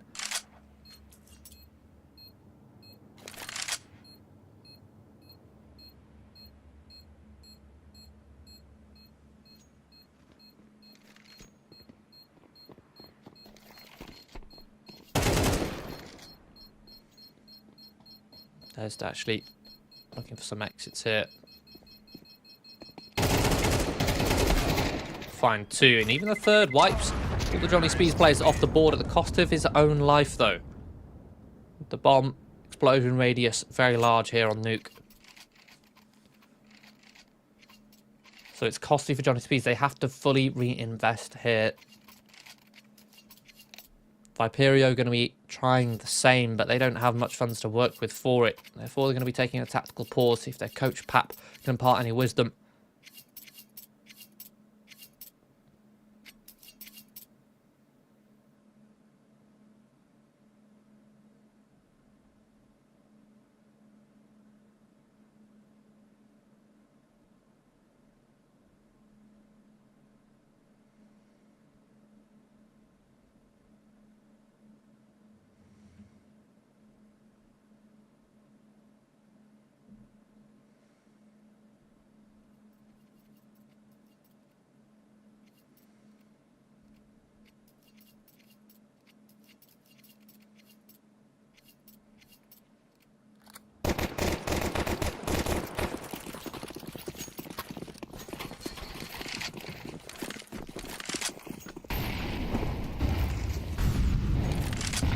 Viperio force up Dez on an MP9 switcher on that 5-7. Saved AWP 2 and 4s, but such weak utility. Again, it would have been much better if Dez had stayed alive. And to be honest, that may come to cost them in this round. Again, Johnny Speeds taking secret control. This time, Junior May posted up in position, ready for it. Finds one. Shots baited out perfectly, but he's bought time for the rotation to come through for Zodi. And Scrimo 2, but it's not clean. The health so low into the 2 versus 2. It's those weak weapons left for Viperio. These weak weapons equally as deadly as any other against Shine on 1 point of health. Dezd not wanting to keep up a weapon to give away his location, but instead holds for the shadow. Will give Wallen's location away. Shine 1 HP in a dream. Unfortunately, he has to wake up from his dreams. The window's broken. Switcher catches him side of the head. Viperio tie it again, 3-3.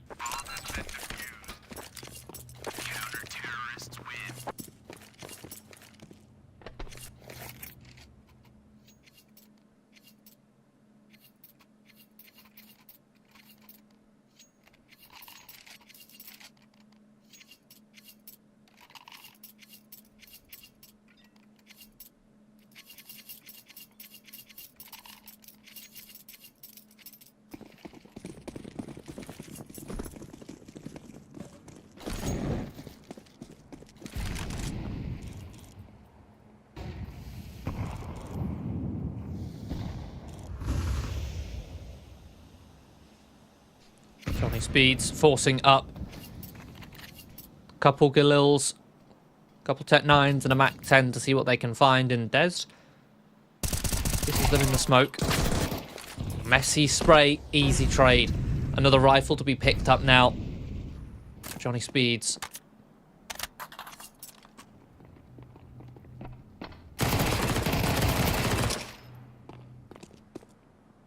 Zodi's MP9 somehow finds 2 down towards lower. Unexpected spacing and trading on Johnny Speeds, despite Dezd taking contact so early. I don't know why Johnny Speeds weren't a little bit more careful of the possibility of a player having already rotated down. Now they rotate down too to defend this bomb. Molly lands behind Zodi. If it landed just a little bit further forward, he would have been flushed out. Some lovely jiggles from Switcher will finish off Shine. That leaves Rolf. Creeping in towards heaven. Going towards hell. Junior May catches him on the pivot.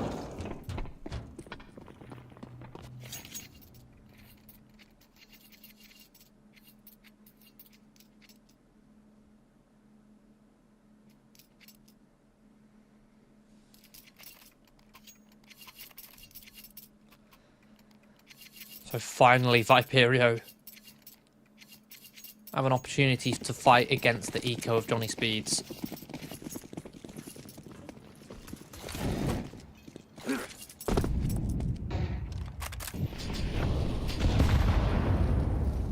Got Glocks and a Deagle. The latter on Draken.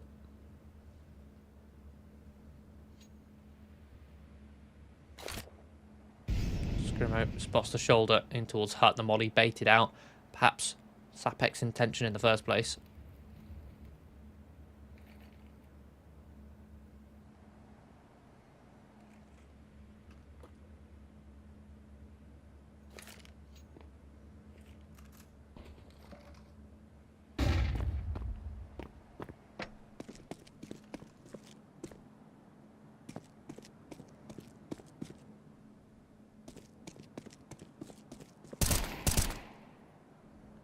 Google boosted up, searching.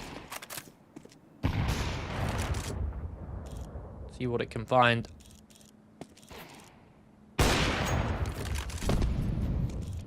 Everything it finds is the AWP of Junie May. And hello, the Glock actually is the one to find the finish. They overwhelm, they swarm. Des cleans up, at least on 2. Switcher rotates in from the ramp and they are able to clean house. Only Junie May falling in the process, but Switcher saves the AWP.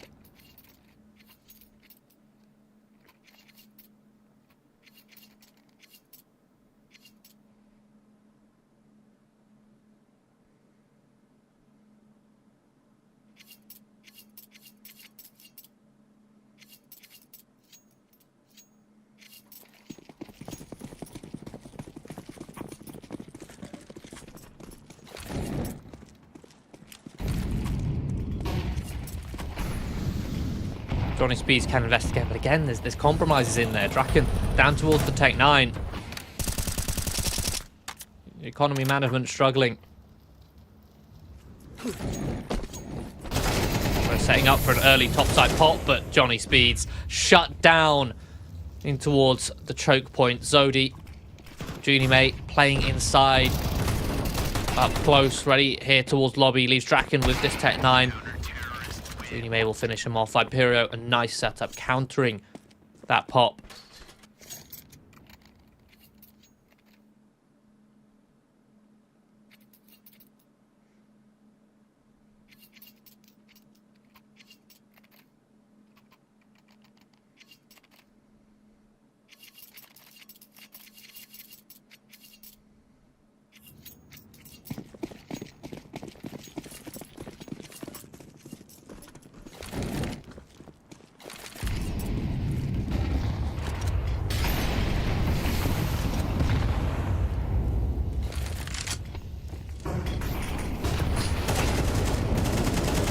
Another attempt at a topside pop from Johnny Speeds. This time, much weaker weaponry, much weaker utility.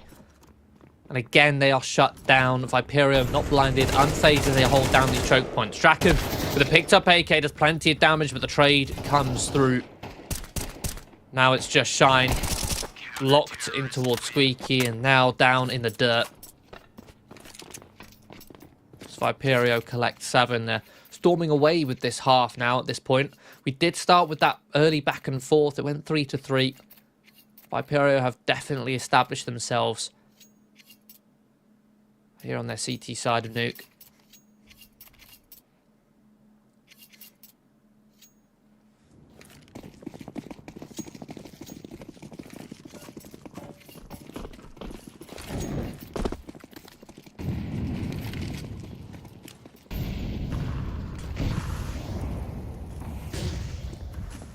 Aggressive outside play from Viperio, very aggressive.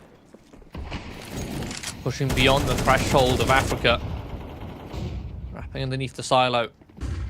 Force Johnny Speeds to go for a bit of reaction here, and Switcher caught out of position. The angle he was holding would have been so good until he moved in front of it. So he goes down for free. Johnny Speeds, direct access to this lower site. Zodi, Dez, quick in rotation, coming up towards control. Zodi kind of pinned at this point. He has to try and take these fights and win them he shall. 2 quick headshots, giving Viperio the man advantage. Sapek still trying to hunt him down, but Zodi is unstoppable right now on the stairs. Johnny Speeds had their opportunity to clean out this round, to secure that lower site, but it just took too long. They couldn't remove Zodi from his position, and now Draken has to do the impossible, a 1 versus 3 with the rotation having come through. Shoulder spotted. Zodi can't collect the ace, but collects the information nevertheless. Scrimo will finish off the round for Zodi.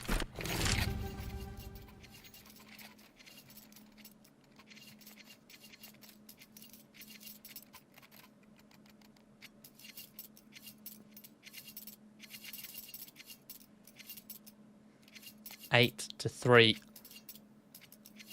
An 8-4 half would be okay for Johnny Speeds.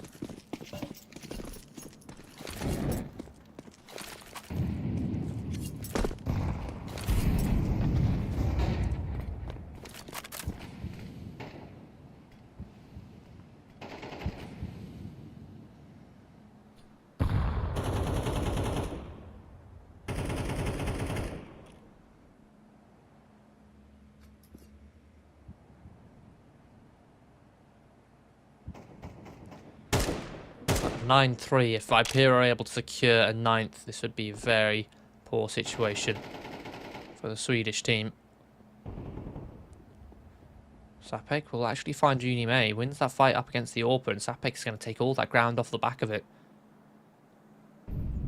Zodi and Dez still holding a crossfire between Main and Garage.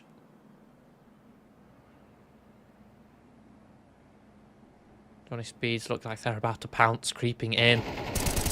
Now they'll turn in. Dez good for 1, good for 2, but runs out of ammo. Finish off the second. That's when Rolf pounces, catches Scrimo's rotation. And oh, it's not clean from Dez, not clean at all. A Switcher alone. Lurking in lobby.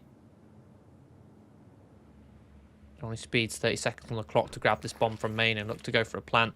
Switcher here's the step, and he can isolate the bomb carrier here. 25 seconds again. Buys more time off the clock. Pressure, which Johnny Speeds now have to start to act upon. And their health, oh so low. A single bullet. The HE even will be enough to finish him off. And there you go, Switcher's done it. A 1 versus 3. Somehow Johnny Speeds, in a 1 versus 3, they split up. Each going in a different angle. You've got 1 in towards Squeaky, 1 towards Main grabbing the bomb, and 1 going in towards Heaven. It's something I've noticed that they have this tendency to do in these advantageous situations, to start hunting, all starting to split up and lurk. But in doing so, they open themselves up to gaps in their press for a single player to creep in and finish them off. To go unnoticed. So a 9-3 half. That's 7 in a row for Viperio. You've got to remember, they won a round on full USPs as well. Full eco. Get them off to this run. I believe that one was on round 4. And yes, they lost round 5, but it gave them the boost in economy because they won with only USPs, not investing anything to have that cash left over for round 6, which was the beginning of this spree of 7.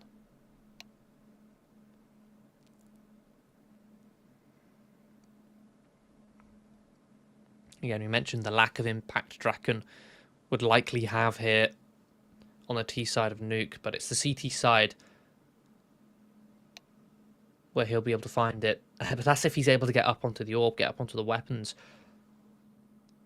Because if Viperio win this pistol round, then it's probably over for Johnny Speeds on this map. It's one of the reasons why MR12 is honestly just so difficult, so punishing. Because you have a one-sided half. Even if it was 8-4, right? Just an 8-4 half. An even half, which on a lot of maps you'd consider that an okay half, right? You've got half the amount of rounds as your opponent, which on, say, T-side Nuke, if you get 4 rounds, Train, or CT side Anubis, that's okay. That's an okay amount of rounds, respectively, for the half. But in MR12, the amount of impact the pistol then has, it means that the other team is then just one pistol away from pretty much winning the map. Whereas in MR15, if you think about an even half, you'd have a 10-5 instead. Maybe even a 9-6. If the team who's up wins the pistol, sure, they get themselves up to 12. But you need 16 to win. That means still another 3 rounds. That's still plenty of time for the team who are at the bottom to establish themselves, to give their best attempt in that second half. And here in MR12, the second half is pretty much non-existent. It's not a half anymore.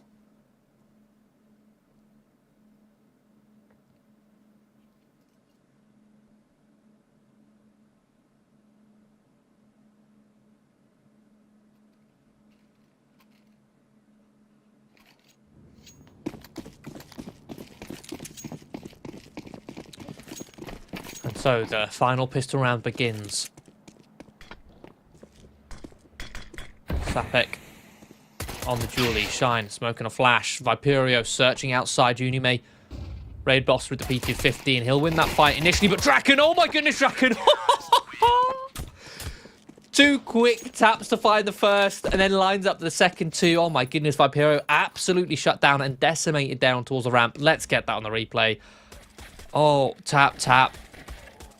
Oh my goodness. It's 3 taps, and he kills 3 players and even dinks the 4th. It's not often you get highlights like that. Barely had to move his crosshair.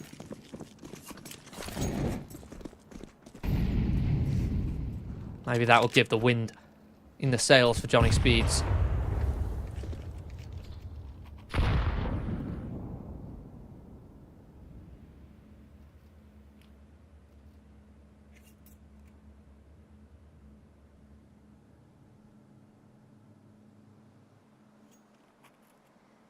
Viperio. I'm going to choose to go for a full eco here on the Glocks, not investing $1. And they're just going to sit back and wait. Let that clock tick down. And as that time ticks away, Johnny Speeds will throw the odd grenade. Burn the odd piece of utility, which he'll have to reinvest in the next. Additionally, it allows Viperio to just sit back and wait and see if Johnny Speeds make a mistake. See if Johnny Speeds overextend and are punished for it, to allow Viperio to snowball. We've seen nothing so far, so they are just going to group up now and pouncing towards the ramp. Shine spots them early, but Draken is here in rotation.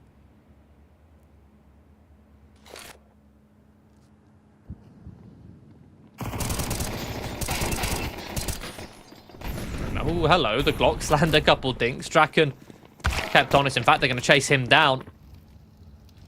They'll find an M4, but 30 seconds left to try and punish Johnny Speeds with that rifle. And the MP9s are going to have a field day here outside. Yes, again, still dinked down, but players dropping down to the floor in the process. Des with this M4 will actually chuck him towards the top of main. I love that. Knows he has next to no chance. Switch or even cratering on towards the site. So that's a rifle which Johnny Speeds have lost. Quick thinking there from Des.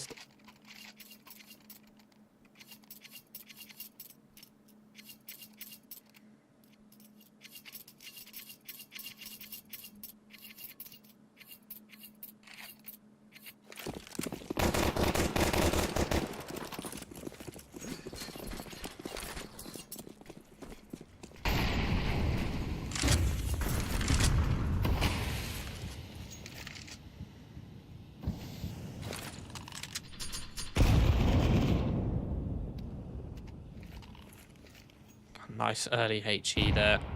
Cheeky play from Shine will soften up these players.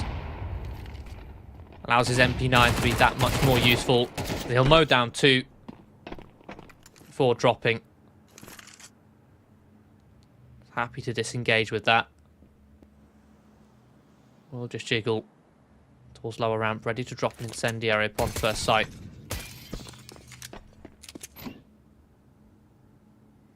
Steps heard as he falls away. Shine still the only player down here on the lower side. Viperio silently grouping up. Now, Johnny Speeds are getting info though. Draken has pushed outside and is flanking T-spawn. So at this point, once lobby is clear, Johnny Speeds will note the location. All Viperio players. 40 seconds left. Viperio can now begin to set in motion their retake before the bomb's even planted.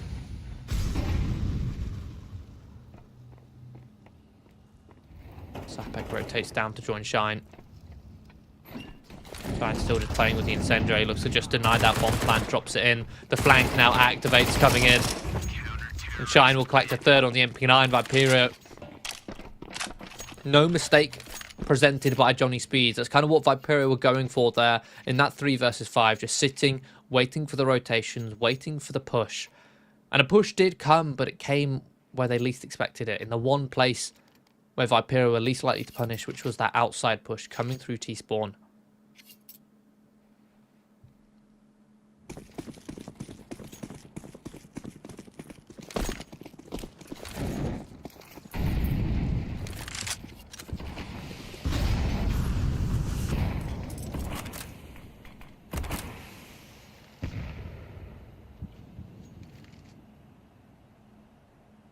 Viperio.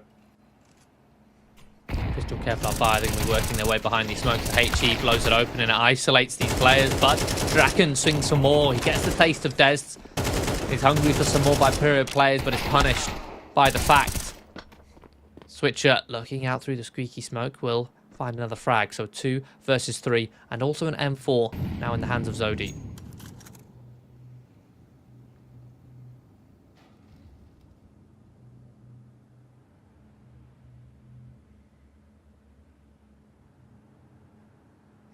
Contact their way down towards this lower site. Shine. Playing retake. Outside the bomb site. Utility will be deployed. Smoke and Molly will leave him locked out, but a HE to try and blow it open even. Softens up Junior May a little bit more. Zodi will get this bomb planted. Shine, util in hand. Actually fades his way through the smoke, but Junior May will catch him. Oh, door open. Zodi, quick headshot. All in the clutch. Finds at least 1 players, but won't kill him. Will find Junior May. Should anticipate Zodi tucked in towards dark here. The fact that Zodi hasn't swung just yet. Wallen doubting his location. Wallen's just going to stick to bomb. Zodi's hiding. Oh no. Zodi falls. Viperio, a very good opportunity there to win that round, but they lose it out to a 2v1. We do actually have a technical pause. So perhaps Zodi was working with some issues.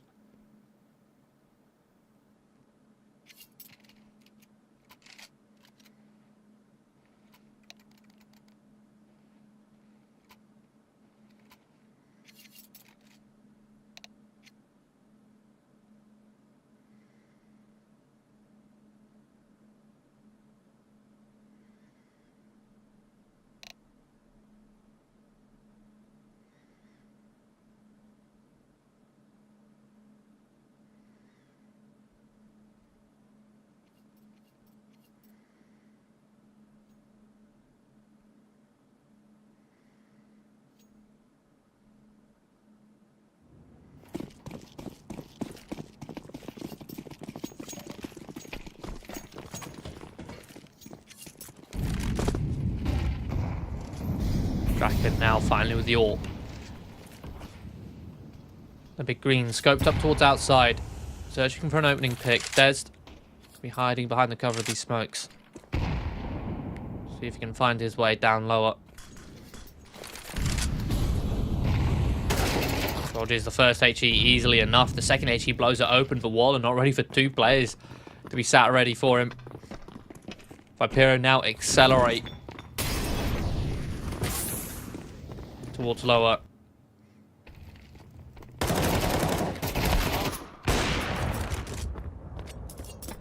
Trades coming through. Draken doesn't expect Scrimo here, and he pivots. He dances around this box and finds a second. Sapek now in the clutch, and Viperio able to shut him down. Scrimo a big triple kill there. Zodi double of his own to open it up. So they find double digits first, up onto 10.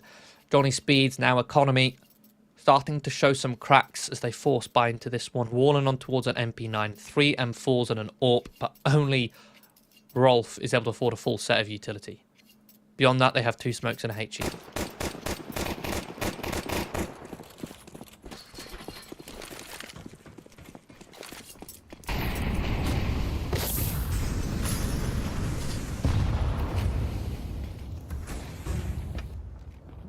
This time Des searches a little bit faster around the back of the smoke this time.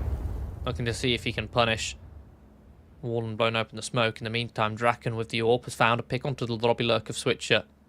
And Des finds the timing, creeps in towards main. Doesn't find a second, overextends.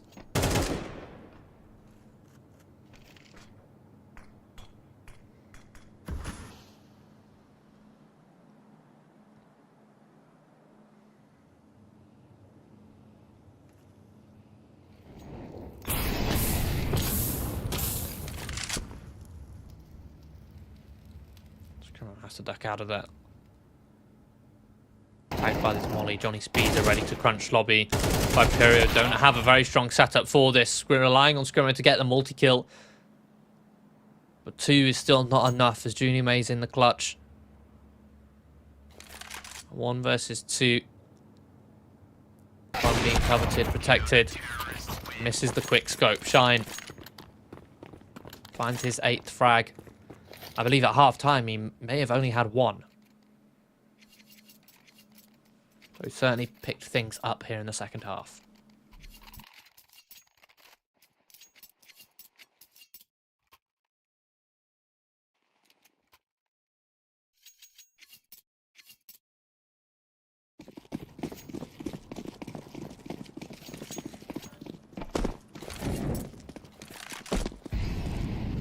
Again, still Johnny Speeds cracks in their economy. Sapek still working with an SMG.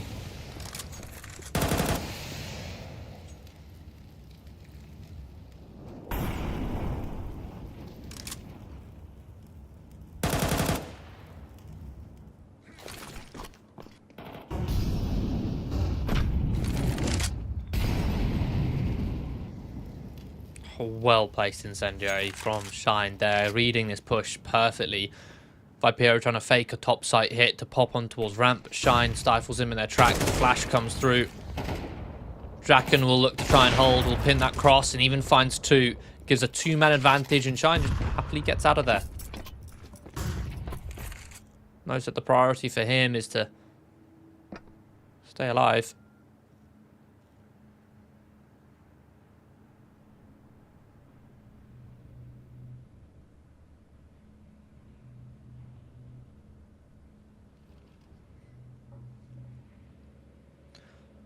Shine will be trusted just tucked down here on this lower site, which Viperio will contact their way in towards.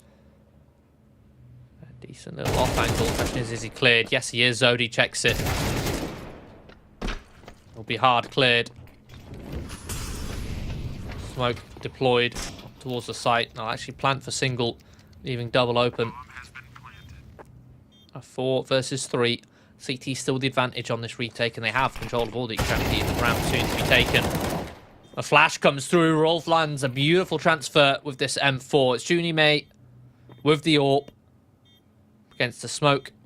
A molly, 2 kits, a full arsenal from Johnny Speeds, and oh my goodness, misses the first sitter of a shot. Rolf will stick the bomb. Beautiful flick on towards Draken. Again, misses that shot on towards Wallen. So Johnny Speeds just creeping by closer and closer with this scoreline.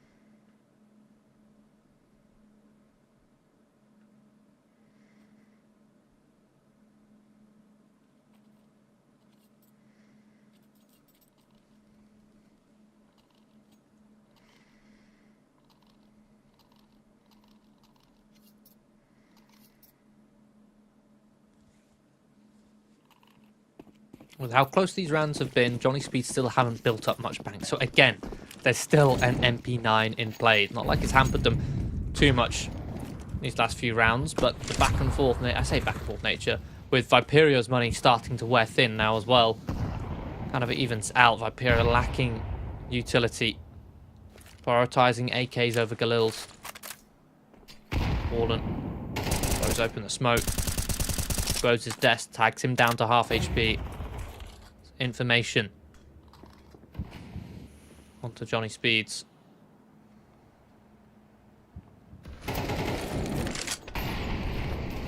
Rolf. Drops his incendiary. A timely manner. Switches pressure in lobby, trying to keep him honest. Zodi just tucked here towards the top of main roof. Spot that flash coming in towards Secret. Now knows of the location of two players at the very least. Sees Johnny Speeds playing heavy for Secret control, so Viperio accelerate towards ramp. Zodi goes 1 for 1, finds a tag in the process. They take ramp control securely. Time ticking on the board. They hear the rotations down on the lower site, so they decide to hit top site. They've chosen correctly. Rolf is the lone defender here, just tucked to the back of the site, and he'll actually find 2.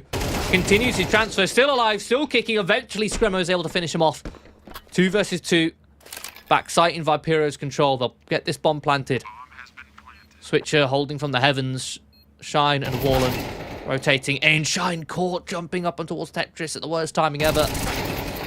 The double swing comes through. Viperio, they prevent Johnny Speeds from tying up that scoreline and managed to get themselves up to 11th. But not only that, they've finally broken the bank for Johnny Speeds.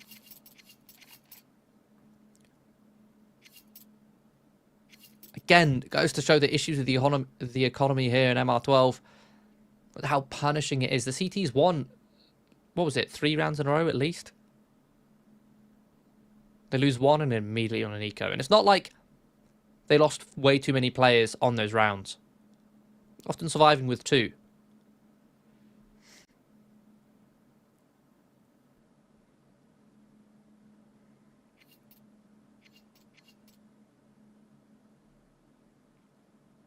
That single round loss bonus, only getting $1,400 is disastrous.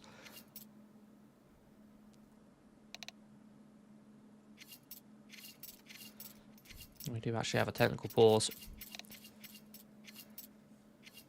One that hopefully will get resolved as soon as possible.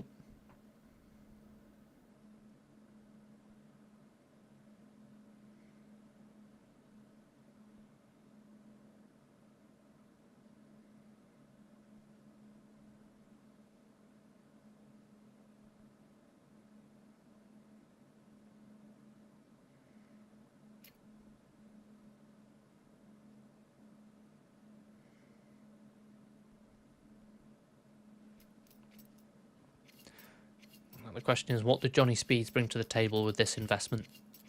How do they choose to set up these MP9s? Again, they can't set them up the same way that they set up their M4s and Drakenzorp. These MP9s would excel in something aggressive, grouped up, packed together, such as a lobby crunch or a heavy outside push, a gamble stack. All of which can be done mid-round. They don't have to open with that plate. They could do a slower push. They could start 2, 3 players down towards Secret and go for a mid-round push up Secret.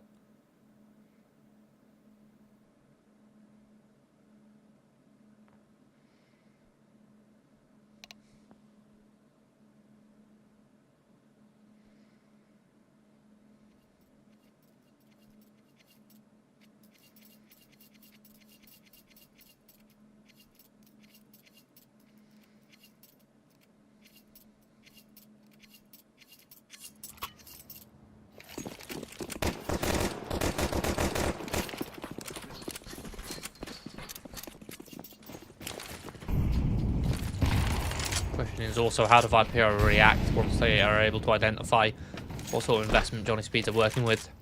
Does appear something similar to the latter, going for a 3-man stack towards the A site, a 2-player push up towards Secret, using these MP9s to cut off those close choke points of Hut under the squeaky door.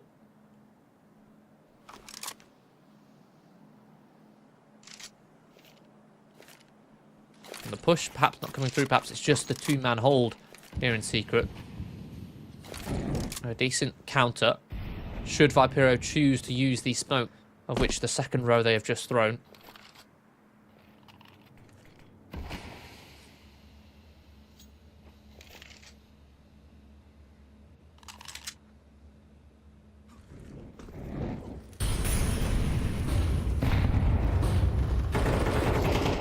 There we go, the topside pop going to be coming in. The MP9's being successful at holding here. A quick rotation coming up the vent as well. The benefit of the two players down towards Squeaky. And there you go. Johnny Speeds win the round, losing only one player. A brilliant gamble. Goes to show why those rounds are so hard to read if you're Viperio. Because you have to gather information. But by gathering information, you often expose yourself to being picked off one by one if you're not careful. So the fear of dropping a rifle to a potentially ecoing player, you then sit back, you work with no information, then you end up hitting a site which is stacked, which is gambled upon by Johnny Speeds.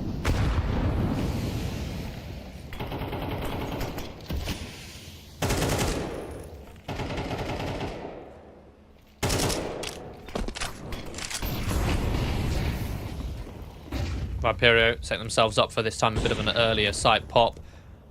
Plenty of smokes and utility to try and blind Johnny Speeds. Switcher uses the smoke to actually get down the vent, but I think he may have been heard on this rotation. Wallen is in position to try and hunt him down. Smoke dropped by Drac and Viperio, I believe, are in front of it though. So they'll safely pop in towards ramp control. Deploy a smoke of their own. A little bit deep though.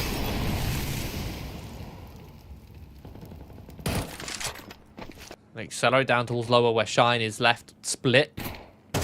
Paranoid about the potential of where Switcher could be. The fact that Warren hadn't searched him out is disastrous to Scrimo.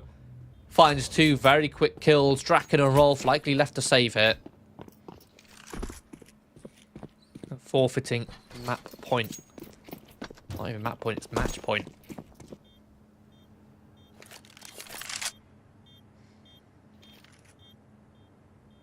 Shine was such an awkward spot. Dropping down towards the ramp there, just because of Switcher had gotten down the vent. Johnny Speeds perhaps over-respected it, not knowing how many players could be down. Maybe that's why Wallen didn't continue to push from behind in secret to clear out vent in the lower tunnels. Perhaps that's also why Shine didn't accelerate on low and just sat on ramp, but I'll be honest, the position Shine played, quite a weak one. I mean, he's given up ramp control, relying on Draken. Draken, who gambled by just dropping a smoke and leaving. Hesitancy from Johnny Speeds.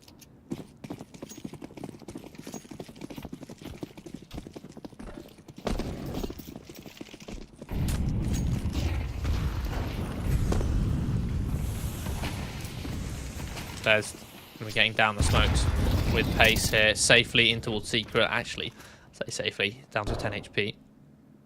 Sapek makes noise dropping. The rest of the Viperio players are looking to try and join him. Wallen has spotted them. It's that second HE.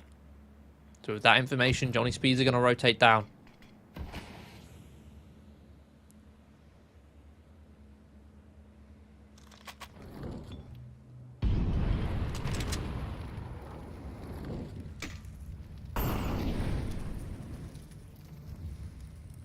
By the looks, I think Viperio are just going to commit down here towards low with 4 players. Using the incendiaries to clear out the tunnel. Shine is in a bit of an awkward spot for an MP9.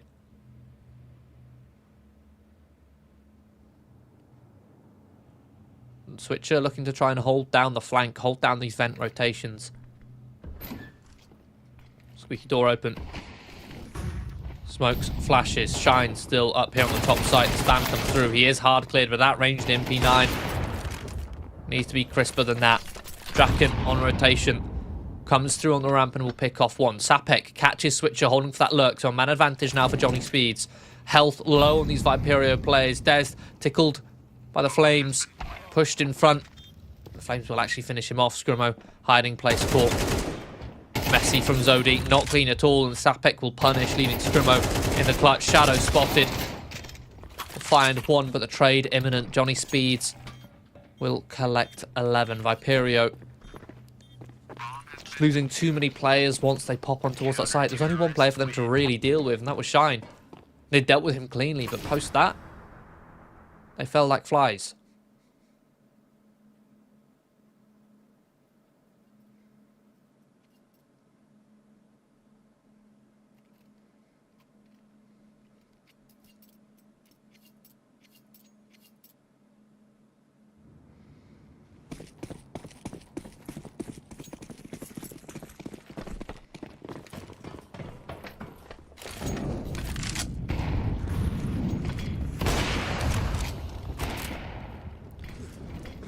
Junior main Shine attempt an opening pick towards ramp.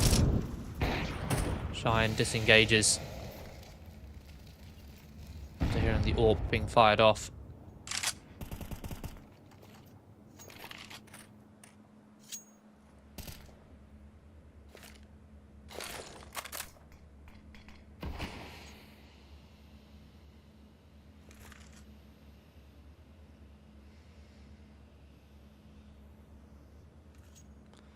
Deep smoking towards Squeaky. Sapek's actually going to use that one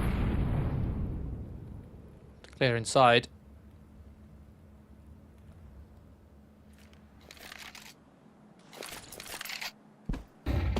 Meantime, Viperio walk outside with 4. The lobby crunch comes through. Johnny Speeds get their man advantage. And the jig is up. They should read Viperio's rotation now. At the very least, they can certainly hear them. They're going to be choosing to play a bit of retake here. 4 versus 5 for Viperio. The site empty. They've read this well. Not holding back 1 minute. There's the quick headshot Juni made. Pins Draken to the wall. Now the advantage sits on their side. As Johnny Speeds have to retake this site. And a strong post plant established, focused heavily towards ramp. Molly to try and flush them out. But Juni made such a good spot for this AWP. A brick wall that Johnny Speeds cannot penetrate. As Warland falls victim to another frag from Juni May. 13-11 victory on map number 3 from Viperio. A close best of 3 series between them both. With, again, the initial maps, the map picks of either side. Both teams looking very comfortable on that. But a third decider. So back and forth, especially when it came to the force buys. The eco rounds that are being won and lost. Going, again, completely back and forth. That's Viperio moving on into the upper final. We now got another upper bracket semi-final coming up for you. That's Adventurers versus Kona. That'll be on in just 15 minutes. So grab a snack. We'll have a quick break and we'll be right back.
Welcome back to United21 Season 27. Today we are going through those upper bracket semi-final matches, and we just saw Viperio manage to edge it out against Johnny Speeds, 13-11 on that final map of Nuke.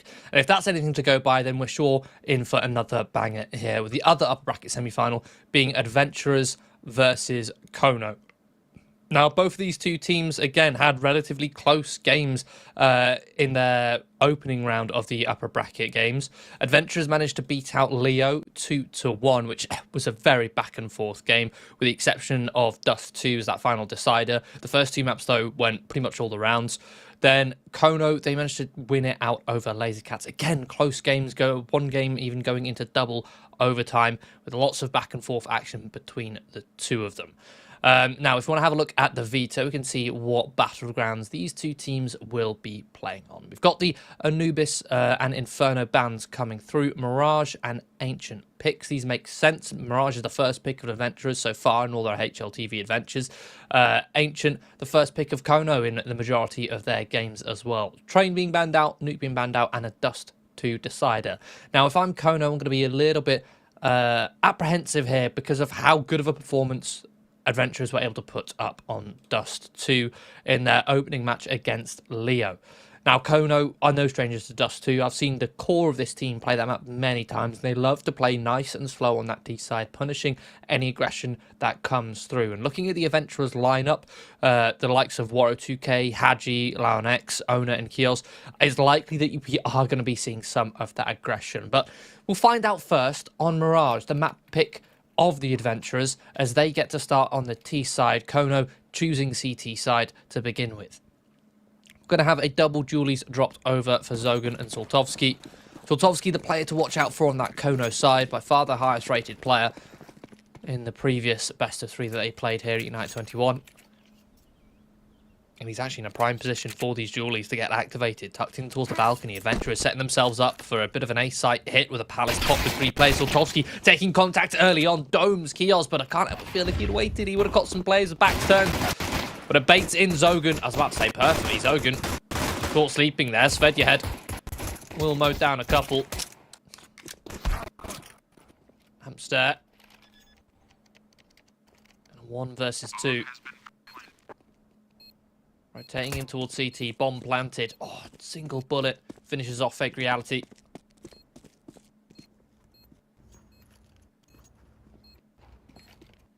Oh, Amster managed to pick up the smoke and the kit. Owner heard all of those steps, so he's going to go for a full reposition.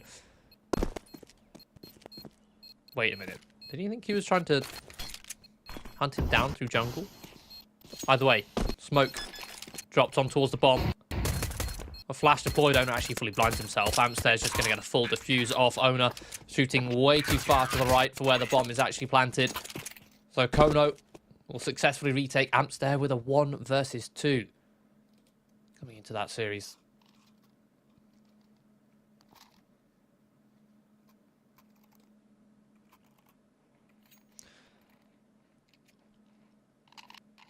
So Adventurers not playing with the same 5 they had in the last best of 3 in the upper opening round.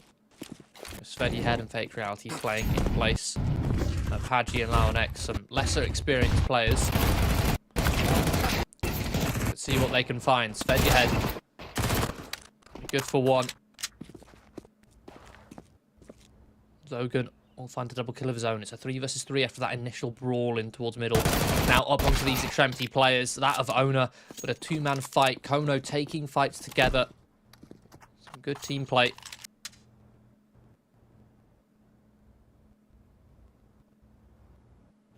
Go for a full reset. Waro2k is actually cleared out the B site, coming up on towards short, looking to hold down these jungle rotations.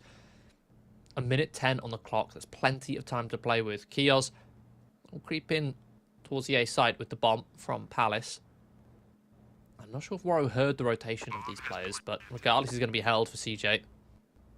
CJ does look to clear, but there's the upper angle, not the lower. Captain Kirk tries to drop a flashbang. Dodged by Waro, but it's enough for Captain Kirk to find the kill. Kios again, very low on HP, no kit in play. Bomb not actually planted for Palace either. Captain Kirk is just going to smoke it, get straight on that bomb. He's going to go for a full 10-second stick. Kios, believing it's a fake, is just going to sit and hide. Kono, another ninja defuse. That's 2 in a row.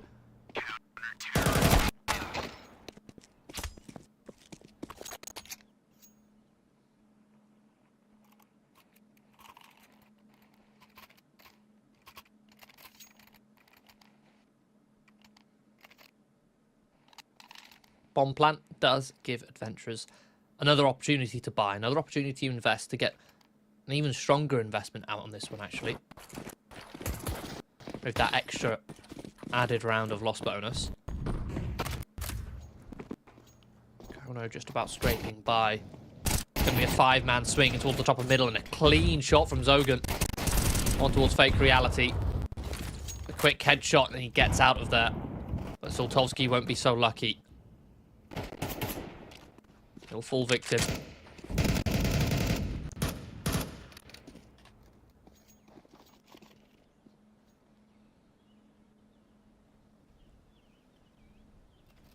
Resmoke on towards window. Adventurers will leave middle, leaving Warrow on his own, but a retake is about to come through. And Warrow's been heavily fought. Kono grouping up with all 4 players in towards mid.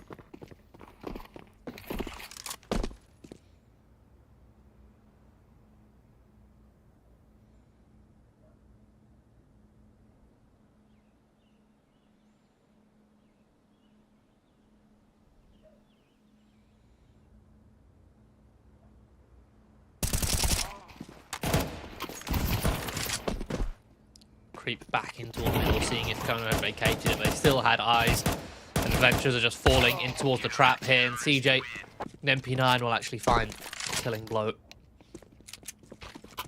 So Kono collect 3, but it's clean. Well, it's much cleaner than the other 2. It's no longer a ninja defuse. It's an actual victory by elimination.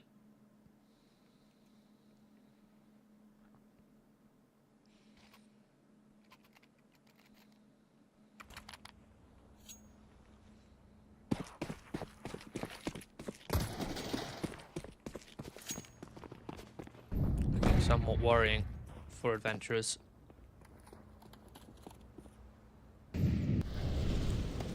How confident Kono's mid-rounding appears to be.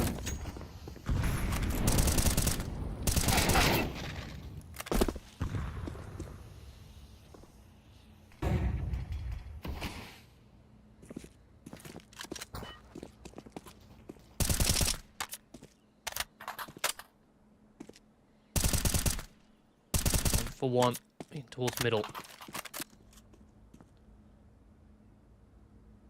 Adventurers with this half investment still managed to find the openings.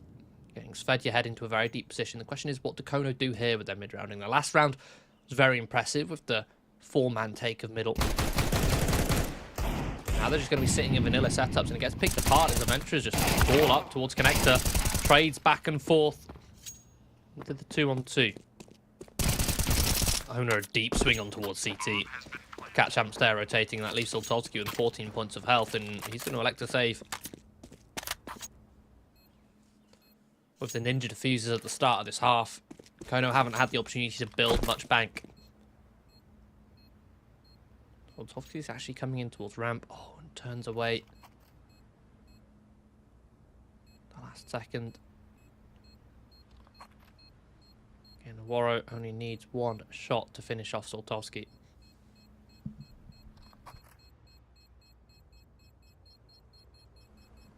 And he'll actually creep up above him. And there you go. Shot found.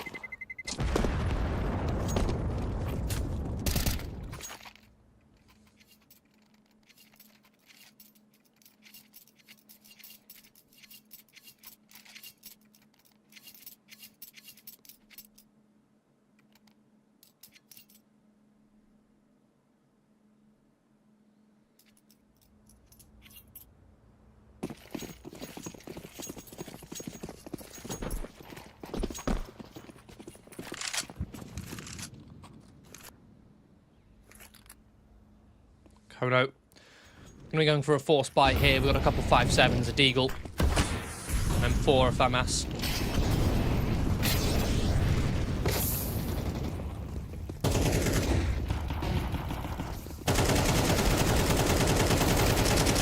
Full execution from Adventurers on towards this A site. And Kono stacked up in towards mid. Isolated from the site, will only be able to find one on the cross. Smoke's coming in, deep in towards jungle and connector. Making this a difficult position for Kono to retake from.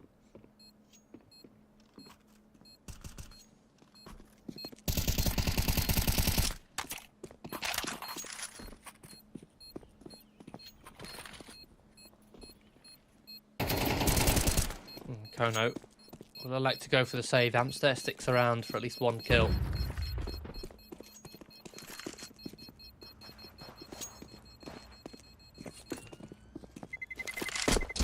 Terrorists win.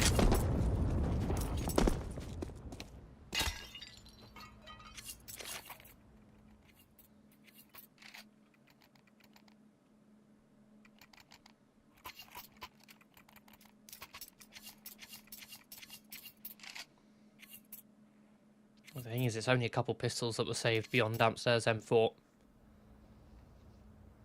Now Adventurers have a very healthy buy because they also have an AWP in the hands of Warrow 2K.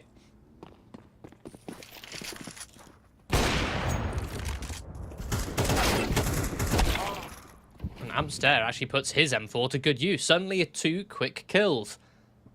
Weapons aren't in retrievable spots, but fake reality creeps out of Palison.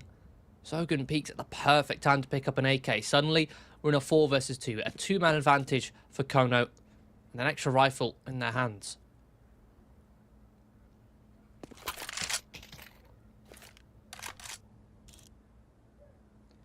We're just going to sit in spawn. Hold for the potential push from Zogan.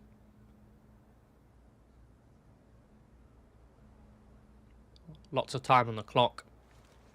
Adventurers to sit and wait to see if Kono make a mistake.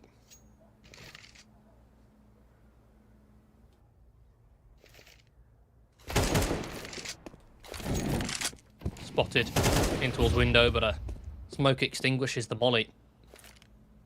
The miscommunication from Adventurers.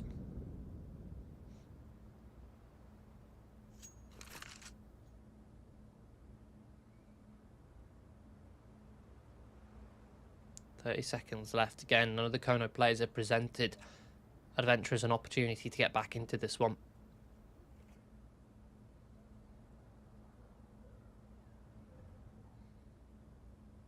"20 seconds, they're going to need to get a move on. They're going to start accelerating towards short here. And Kono have actually rotated away from the B-bomb site. DJ reveals himself in toward the balcony. Will find Warrow. And that's it. He's bought enough time. Round is done. The question is, can Owner stay alive after? No, he runs out of bullets. So Owner will get no cash. That being said, he's got loads left to work with anyway. So it's not too disastrous financially for him.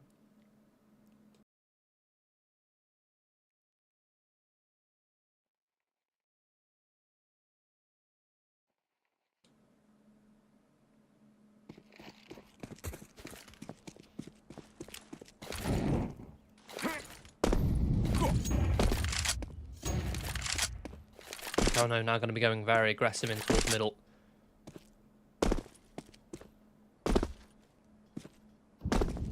Two-man push, but Adventurers. They start jungle and stairs, smokes. So jungle and stairs, connector and jungle. Accelerating to an A exec here, focusing on sandwich side.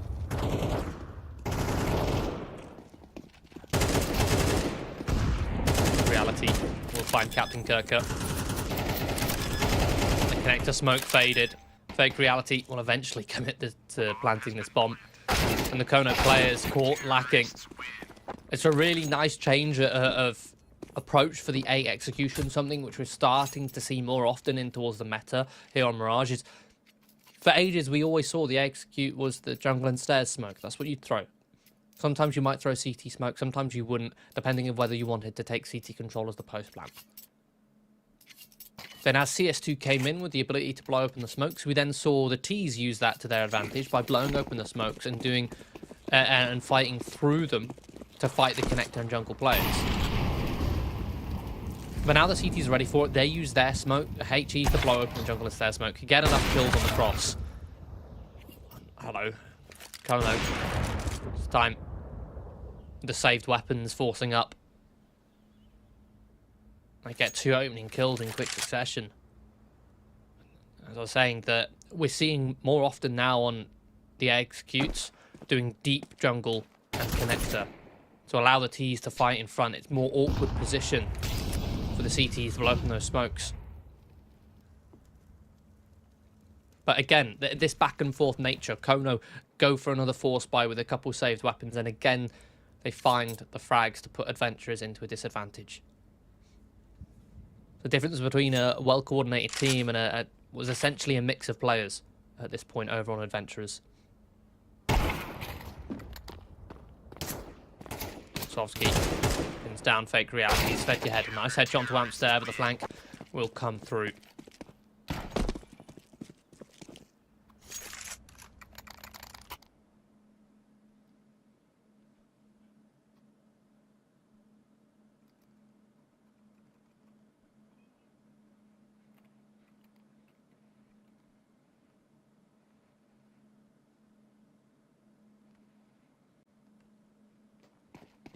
Kono getting away with another force buy.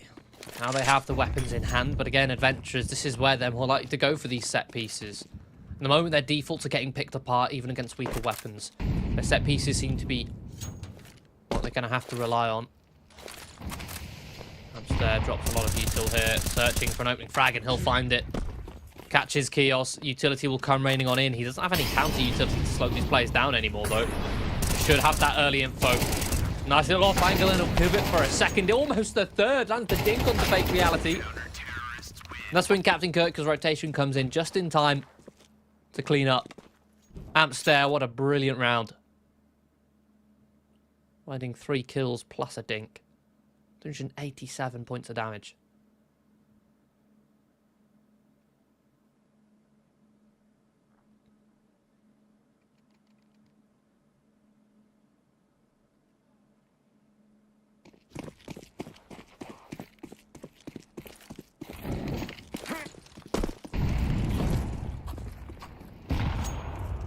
Oh, beautiful HE adventures setting up for the set piece. But again, Kono disruptive utility. I say set piece. This is an eco round. This is pistols that are to just try and brawl out here towards the ramp. Owner will at least be able to find one, but CJ absolutely unwavered right now. Even helped out by this flash, searching for the ace, and he will collect.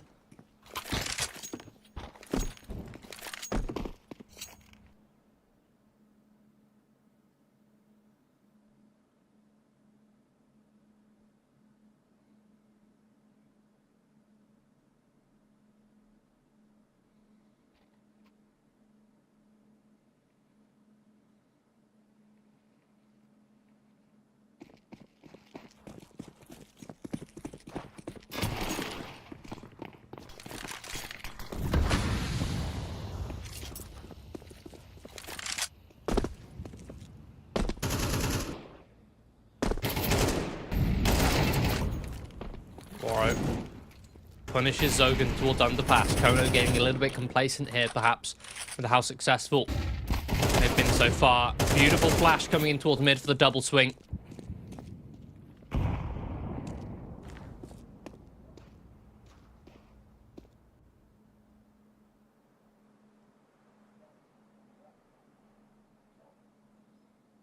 Upstairs just creeps up and towards jail. Fake reality just lurking out here again. This is just individualistic Counter-Strike qualified pug at this point. I mean, look at this. You've got Sved Head creeping in towards ladder, but it's not cleared. Captain Kirk is still there. Amster punishes the lurk towards B, and suddenly it's a 2 versus 4, just like that. It's got to be so frustrating for adventurers. Again, working with... Again, this is no disrespect to the likes of Sved Head and Fake Reality, but lesser experienced players who also aren't the normal players you tend to play with.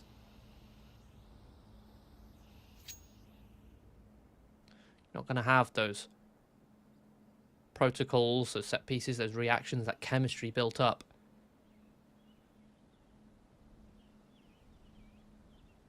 Owner and Warrow creeping up over towards A. Owner providing cover for Warrow as he creeps up bench. Holding the ticket booth for him. And Soltovsky with a 5-7 of all things. Catch Warrow not clearing his corners concisely as it leaves Owner. Not enough time. Just got to try and keep this weapon alive. I think he wants to go down after time, so he'll save that AK coming into the final round of the half.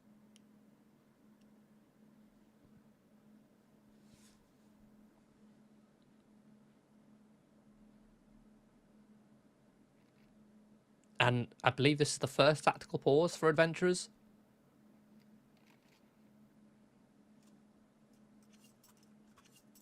To come at this later stage in the game, or in the half at least.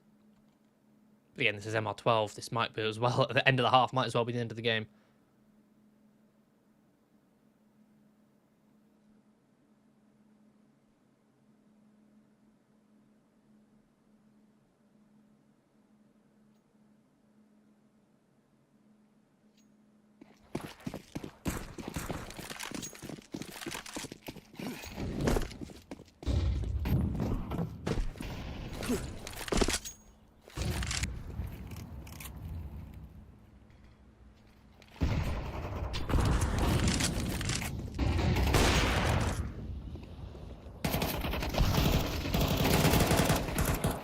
Adventure is going to be trying another last-ditch attempt at an execution on towards the side of the Kono. The full force of players ready to defend. Adventurers will find little to no success. It's just Warrow with a double. Now in the 1 versus 2. At the very least, he has the bomb on his back. Plenty of time on the clock to kind of force Kono to reset their setup for any information that they're working with to expire. I love this from Amstead. Just tucks himself in towards Palace.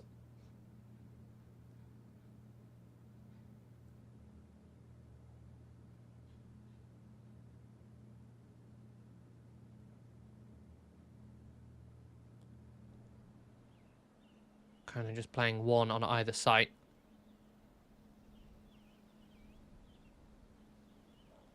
A position where they can hold their own, they can listen for information. An unexpected position. It'll be hard for Warrow to clear. In 30 seconds, he's going to creep in towards jungle. He may have found the timing to flank B here. This would be quite the play, especially if Captain Kirker doesn't expect it. But with Captain Kirker's current position, it seems like he may. 14 seconds left. Warrow will have to jump through the window. Timing.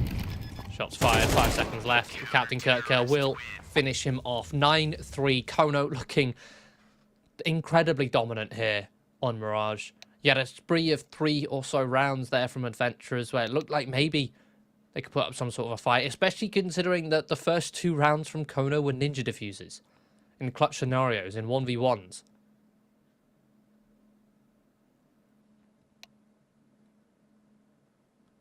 Seems like those 2 rounds sapped all the momentum and energy from Adventurers. What little they had left netted them only 3 before Kono swept the floor with the last 5. Now they need only 4 to close this out. And again, 9-3 scoreline. The pistol is a must-win for Adventurers.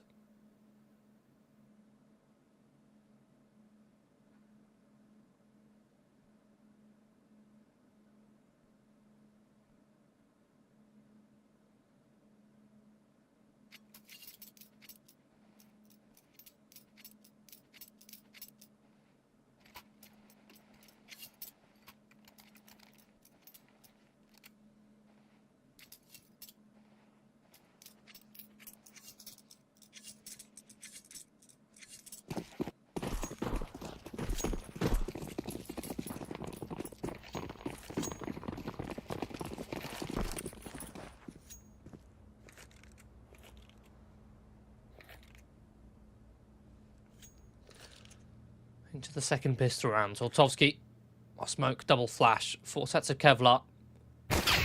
Over on Kono, Warrow, beautiful angle. CJ looking to clear that one, but it's not clinical as he had hoped. Fake reality. Oh no! caught the movement, unable to get across, but Svedjehed and Woro tap down to beautiful USP shots. Just leaves Zogan dancing around the pillar, but he'll be overwhelmed. So Adventurers do net themselves that all-important pistol round.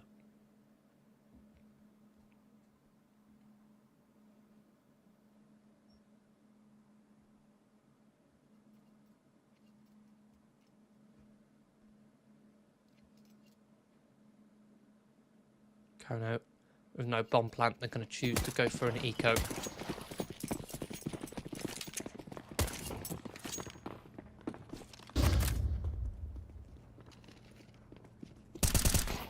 Run boost out towards the top of mid, and Waro, beautiful shot to track him across. And hello, these pistols are finding a bit of damage, but Svedjehed will clear up with the help of that HE, doing a lot of the damage.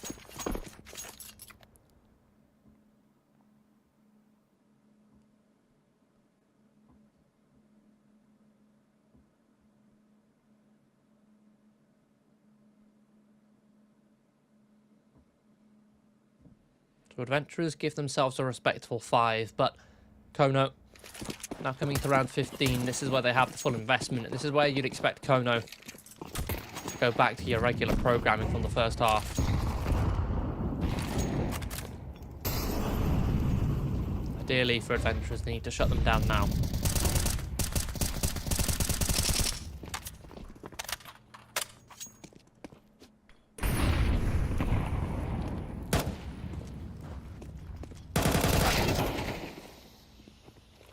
Fight, brawl into the middle, goes 1 for 1. But Kono take map control off the back of it. CJ, the bottom of mid, and crept in towards underpass. Mr. Kono will group up over towards B. They've identified where Fake Reality is playing. There's the B anchor. A position of weakness with which they intend to exploit.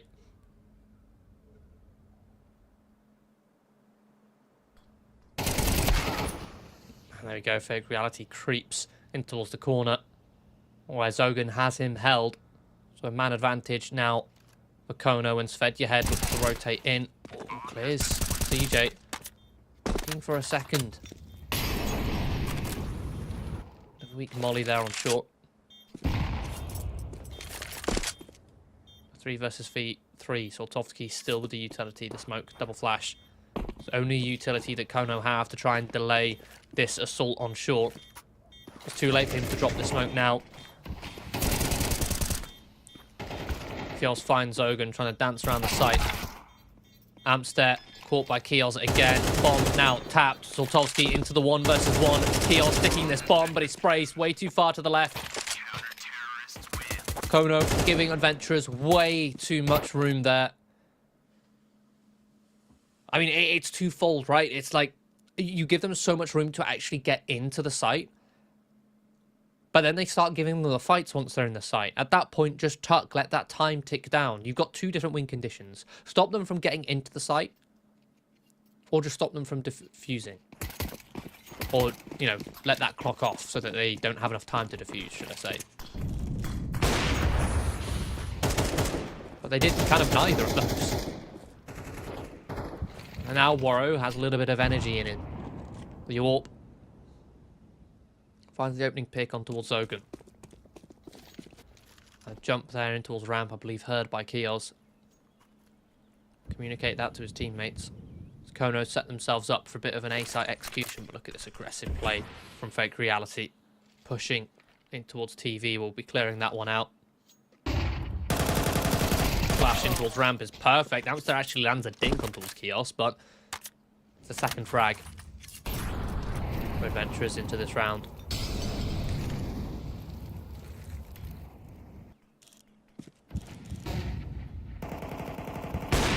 Stairs smoke, but Waro already in position here towards the ticket. A flank activates, Fake Reality drops the bomb. It leaves Captain Kirk at 50 seconds locked in towards Palace in a 1v5. You won't find much more. As Adventurers make their way up to a 7th, looking way more comfortable here on their CT side.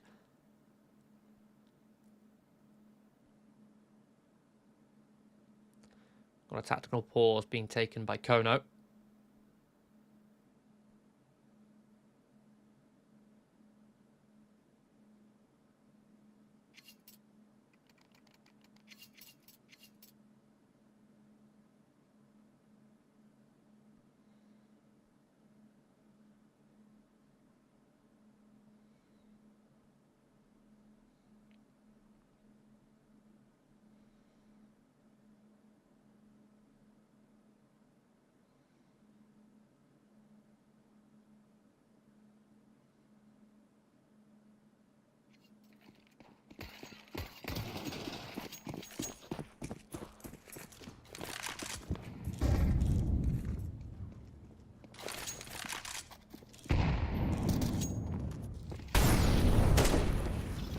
Kono going to be half investing here. A hero AK on CJ who's searching for a kill towards B. Seeing if he can, again, abuse, pick on fake reality. But no, fake reality shuts him down. Zogan next up on the plate picks up the dropped AK.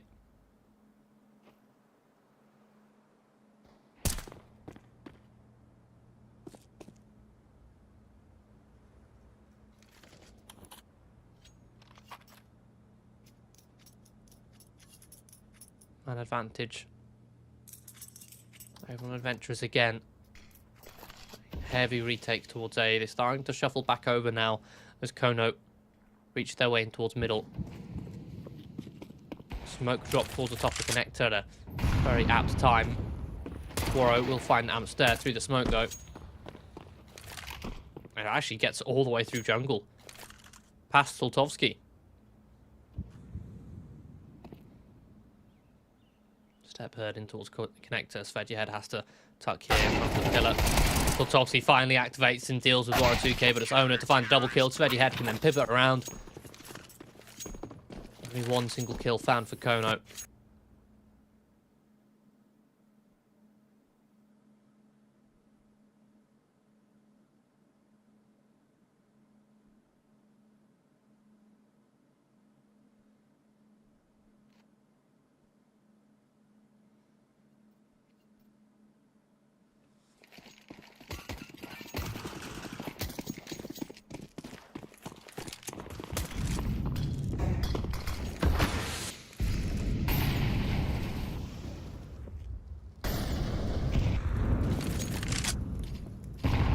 Kono need to start winning some rounds here. So far, barely been able to make a dent here in the second half, but there's the first opportunity. Flash towards underpass. It's not good enough as CJ will punish owner. Svedjehead and Kios will respond with two in kind. Soltovsky punishes Waro 2K's peeking towards window. So 3 versus 3, but look at this aggressive play from Adventurers searching here towards B, one towards under, one towards apps. They'll clear out B, they'll get this early rotation off towards the A site. Svedjehead sprints over, but is it quick enough as Zogan is clearing out the site itself already? Svedjehead will be happy to play retake, buy time and space for this flank to get activated. Say that, it peaks early. Connector, smoke, jungle, mollied, CT, the post plant of choice, but fake reality lands a lovely headshot towards Zogan. 2 versus 2, the flank still coming in. A little bit longer as he moves his way towards Palace, does Kios. Loic smoke out towards triple. Molly will flush Soltovsky out. He's found. Bomb not planted for Amster. He's been spotted. Messy spray. It's a successful retake there from Adventurers. More than enough time on the defuse. They'll tie up the scoreline 9-9. Again, this was a 9-3 half. That's 6 in a row for Adventurers.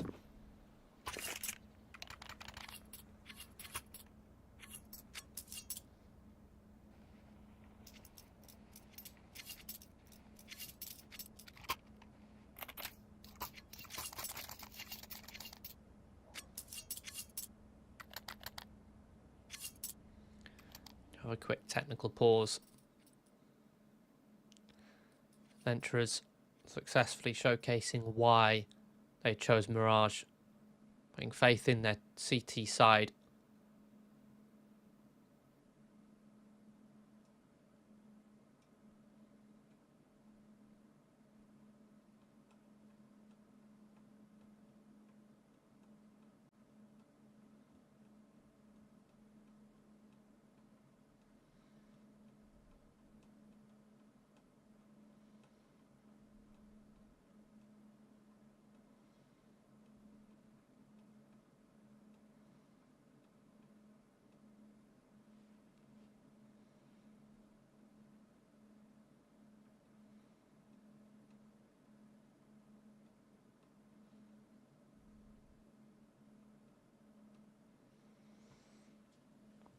Now, Kono, with a 4-round loss bonus plus the bomb plant, they should still be able to invest into this round here.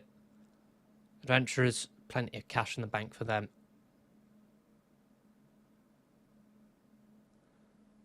The question is, what do Kono do on this T side? They started off early looking to try and pick on fake reality somewhat. But he's shown he's not so easy to just abuse like that. The issue is mid control seems to be heavily won by adventurers in the early rounds.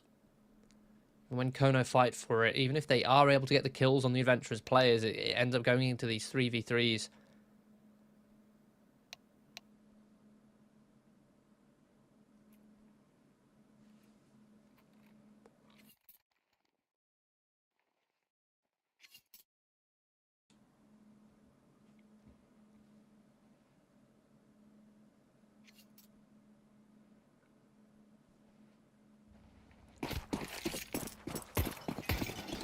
So we're back into things here, and Kono, they're not actually choosing to go for a force buy, they're going to go for a half. We've got Tech 9s, Zogan with a hero AK. They're setting themselves up for a bit of an A site pop here. So towards the top of connector, Kios positions himself perfectly to stop this push, despite soaking up all of those flashes. Amps there with the Tech 9. Tries his best to do a decent amount of damage, but Warrow 2K will rotate in. It's just CJ left on this lurk, who quite brazenly is kind of lurking towards B apps when it's an A-site execution. That's quite a bit of faith in the A-site hit.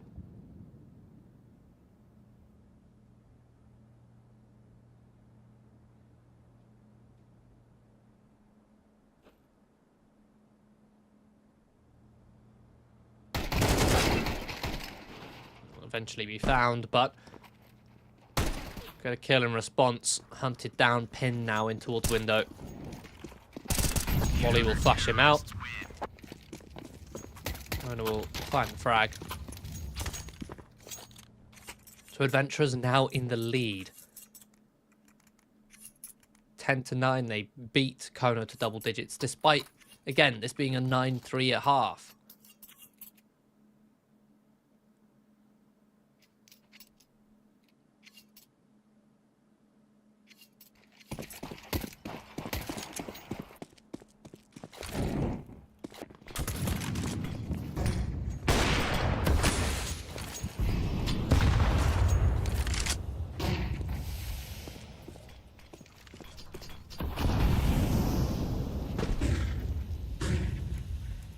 Finally, Kono take mid-control aggressively. It's just Captain Kirk, though, on his lonesome, trying to lurk into this connector smoke, but Adventurers, steady sights, waiting for that push to come through. Amsterdam, what a shot on towards Kios. Parthing. Straight in towards Sandwich. They'll deploy plenty of smokes to block vision. Kono tried to blow open this smoke, but again, the issue is Kono post-planting towards CT here. And a lovely adjustment too. Amsterdam tucked him towards CT. CJ swings off of him. A 4 versus 2.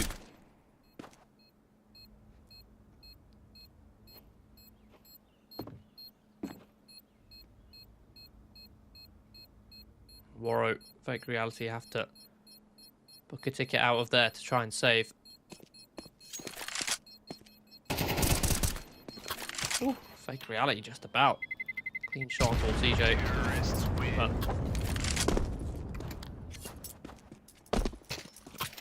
that round comes off the back of a beautiful mid-round call there from Kono. I believe that execution was intended to play for jungle control, but a quick adaptation based off of what Captain Kirker saw on Connector. He saw those two players, including the anchor. So it's like, oh, okay, they're not playing towards CT, they're playing heavy for middle. Take CT off of them. They do exactly that.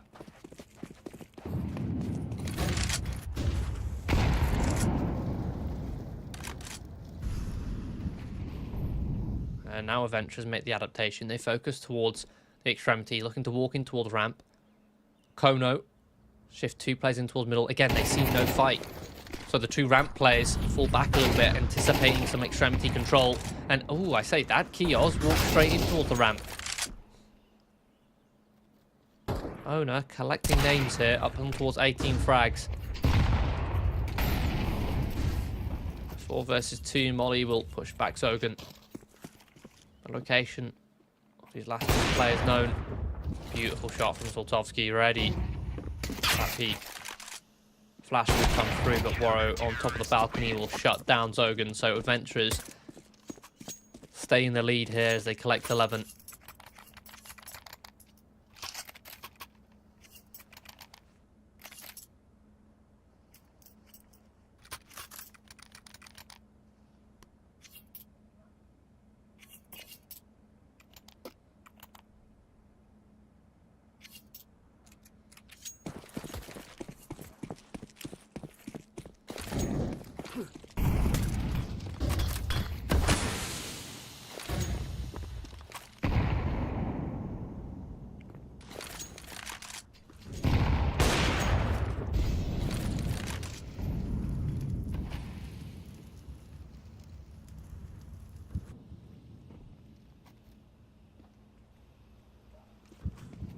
Kono on a half investment here. They've already lost Zogan towards the top and middle. Hero AK and Captain Kirk. Man disadvantage now creeping in towards the bottom of connector. Warrow knocks away, right at the shoulder, spotted, but adjusts promptly. And Owner with another double kill, putting himself up towards 20. Warrow on 21. Zoltovsky pinned. 12 rounds now for Adventurers.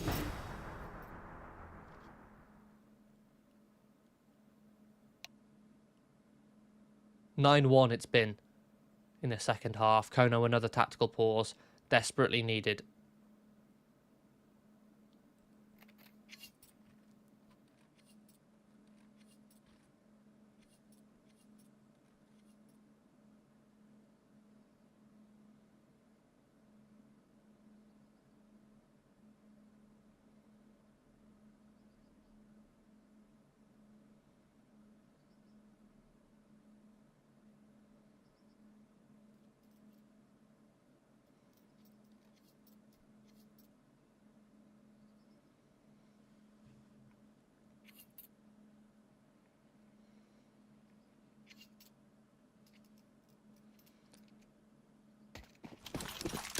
Adventurers only need one more here to steal. I mean, I say steal this map. It's their map pick, but it feels like they're stealing it away from Kono right now. Adventurers have actually gone for a double AWP as well. Fake reality posted up with his own. And oh no, the flames block his visibility. Zoltovsky punishes.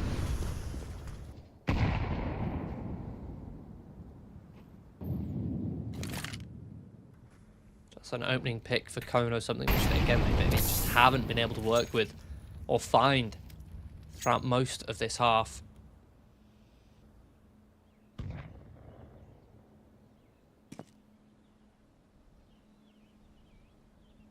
Adventurers will gamble 3 over towards B. Kiosk solo here on A, but pinned in an awkward angle, only good for 1 before having to, well, I say having to fall back before dying.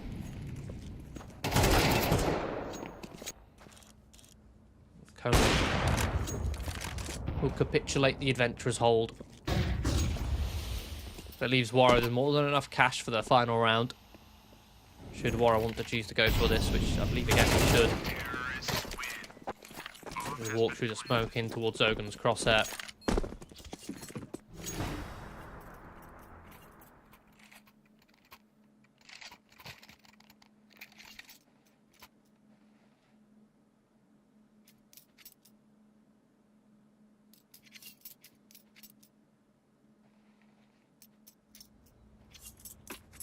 Round number 24, final round of regulation. AWP back in Soltovsky's hands, and M4 back in Fake Realities.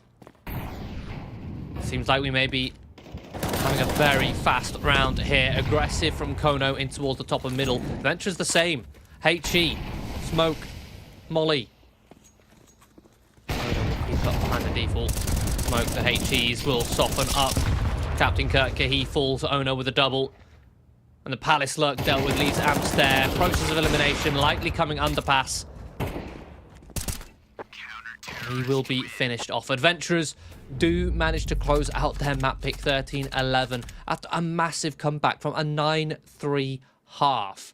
That's quite the half there from Adventurers in the second half of their CT side. Looking very strong, very comfortable, but only on their CT side. Again, perhaps a product of them being somewhat of a mix with two newer players coming into this one.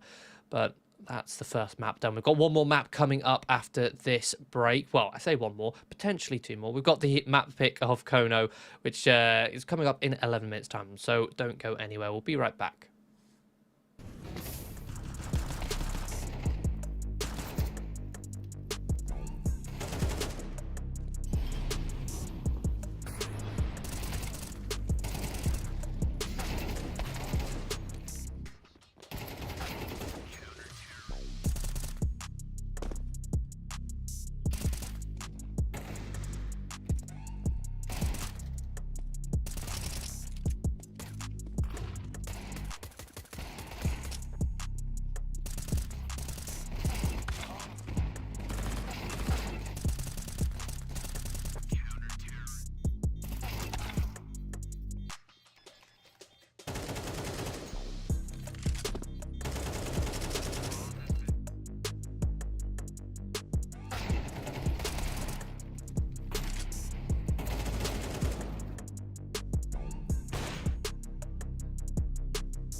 Welcome back to this upper bracket semi-final here between Adventurers and Kono ECF here at United21 Season 27.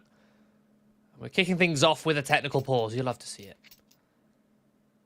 Moving on here to Kono's map pick of Ancient.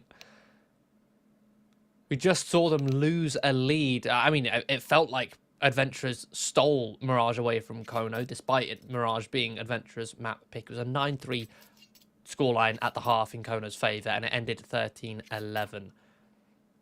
With Adventurers dominant on their CT side, Kono struggling to find solutions, struggling to find answers until it was far too late. But now we're going to be heading onto Kono's map pick, a map which surely they'll have a little bit more within their playbook. On the T side of this one. Issue is they will start on the T side. Adventurers, 5 sets of Kevlar, going to be stacking this B-bomb site with 3 players. Kios in front of the smokes, looking to see if he can find a couple taps, but it's not clean. Kios can't land any of the shots, and therefore Waro goes down for free. Eventually, Kios finds one through the smoke, but at this point, it's a 2 versus 4.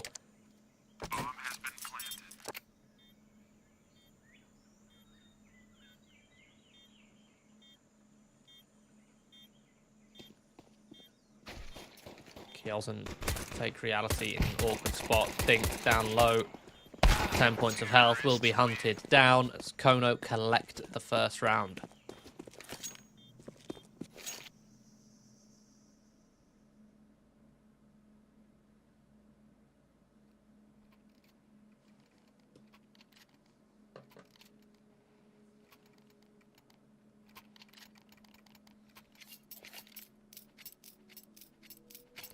Going to be seeing Adventurers go for a second round force buy here, attempting that second round break.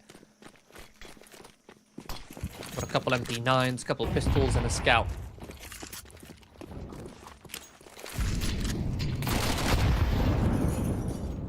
Deep HE attempted though, just about missing it, but it gets lots of information. Spots plenty of players in towards cave. So Kono will just play to contain, prevent Adventurers from pushing in, whilst they buy time for Soltovsky's lurk here in towards Red Room.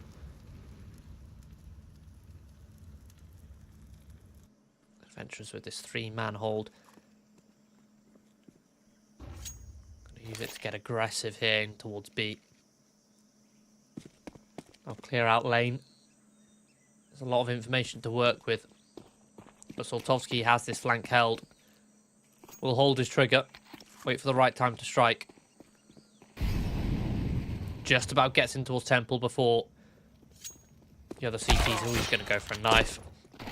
We'll collect that one. Waro 2K going screaming in towards the communication there. Bomb has been planted. And Kono successfully collapse on towards this site. They deal with the rotating players. Owner on the flank, only good for 1, leaves Kios. He won't find anything upstairs with a double kill.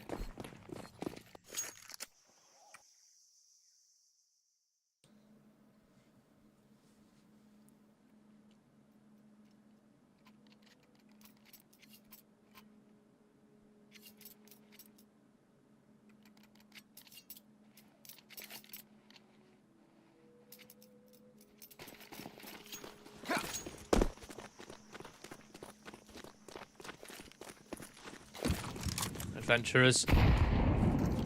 I mean, this is quite a heavy investment considering this is only their 3rd round for Adventurers. Waro 2K down to $1,000. Most they have is Spectrality 1.9. A lovely anti-eco setup here from Kono, using the incendiaries, using the Molotovs to flush out all the hiding spots in cave. Clearing out all these close corners. In the meantime, Soltovsky goes for a similar lurk.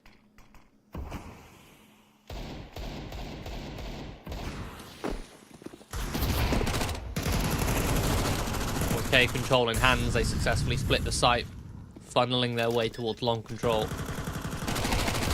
Which CJ mow down the rest with his Mac 10. Big wide swing from Zogan. Down to 2 HP. At least finishes Waro. Owner maybe tempted to go and save this MP9. Or at the very least save his Kevlar.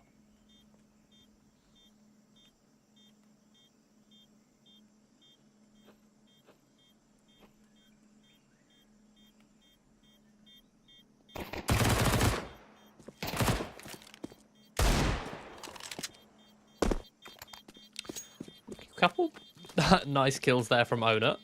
It gives him $600 of cash for the MP9 kill. A beautiful deagle headshot as well. To do plenty of damage to Kono's economy. Kono now have to make 4 full reinvestments, which will eat away at their savings.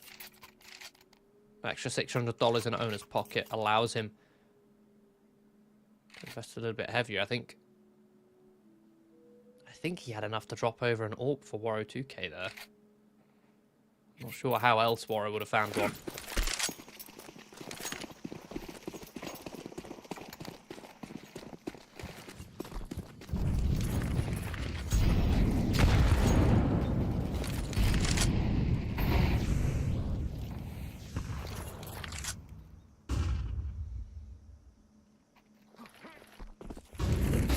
Heavy util to block the adventurous push in towards the lane.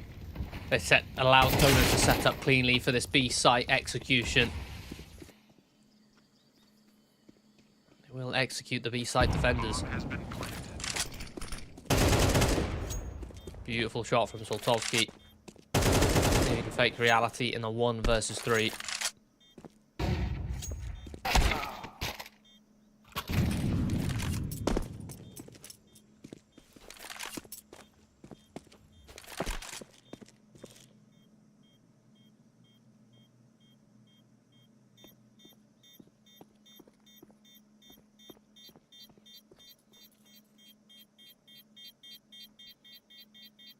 Fake reality will be able to at least pick up Waro 2K's AWP.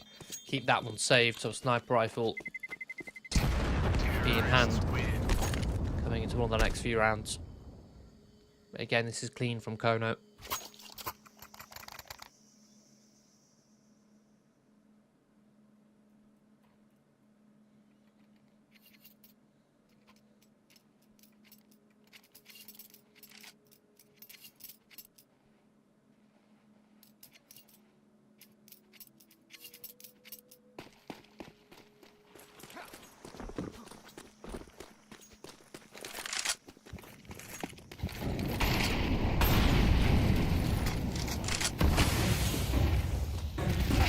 Venturers going for a 2-3 setup, fighting aggressively in towards mid. They're successful at shutting down the initial push here from Kono, but Soltovsky has activated to find the trades. Owner in towards heaven with this MP9. Will try and whittle them away, but it buys time for Waro to activate in towards heaven, and Kios shuts down Zogan. So Adventurers get their first round on the board. Finally, a gun round that goes their way. Kono giving them the fights in towards middle. Brute forcing their way in.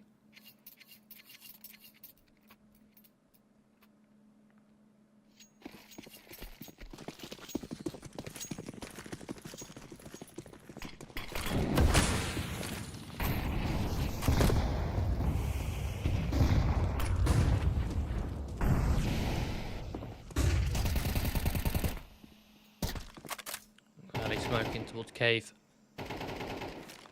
Give CJ the cover to make a bit of presence. In the meantime, the Kono players set themselves up towards A main. A fake reality holds very passively.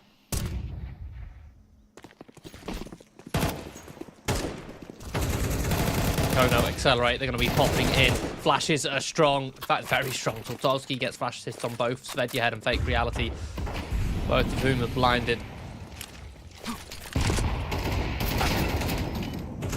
Hello. Bit of disruption here. Kios fighting in through the CT smoke will find 2 kills before being found. Into the 2-on-2. A minute on the clock. Amster pinned Waro 2K in Temple. Strong position for this AWP. Leaves Soltovsky. Into the 1v1. Spots out Owner. Plenty of time. Drops the flash. Beautiful headshot. Soltovsky clutches up. denies adventurers a second round. And that's actually very damaging to the economy of adventurers.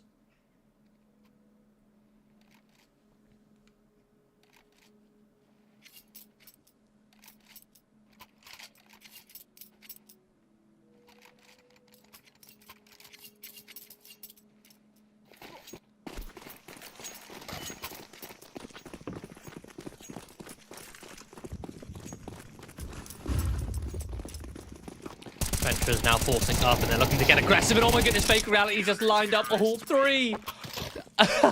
Okay.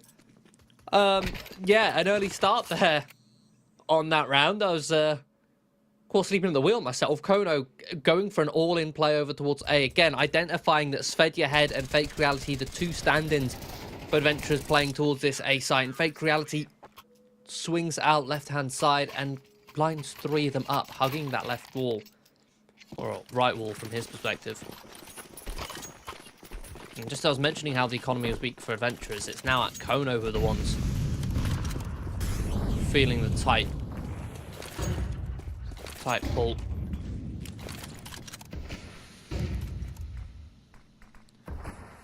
Captain Kurtka going to be faking an A site rush. Util deployed and missed CT smoke.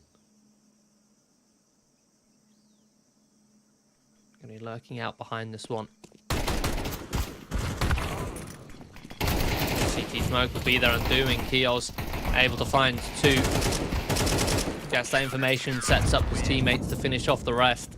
Triple kill for himself in total.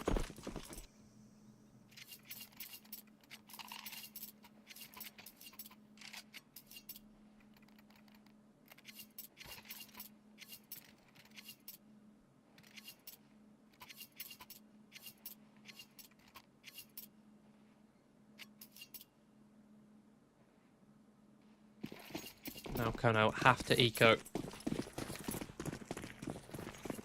Just Glocks a P250. A couple of P250s actually, but even then I feel like the P250 and CS2 is a bit of a limping pistol.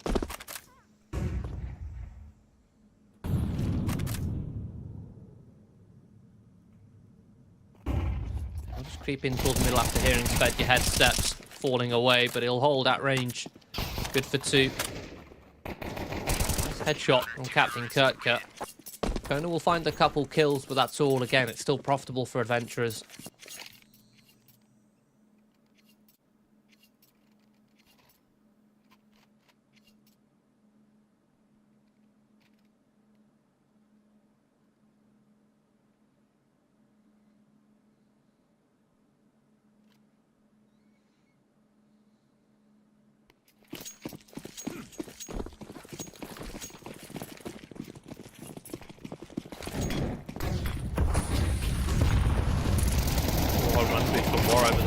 Fully blind him. Captain Kurtka up close with the Mac 10. Finds one and almost a second. He thinks Svedja Head. So an aggressive playing towards middle from both sides. Oh no, now frozen. Here on towards the ledge. Bona tries best in this spam battle to do a little bit of damage. And there you go. Finds the timing. CJ's caught through the smoke. So now a man advantage for Adventurers. I think Warrow is still tucked here in towards jungle.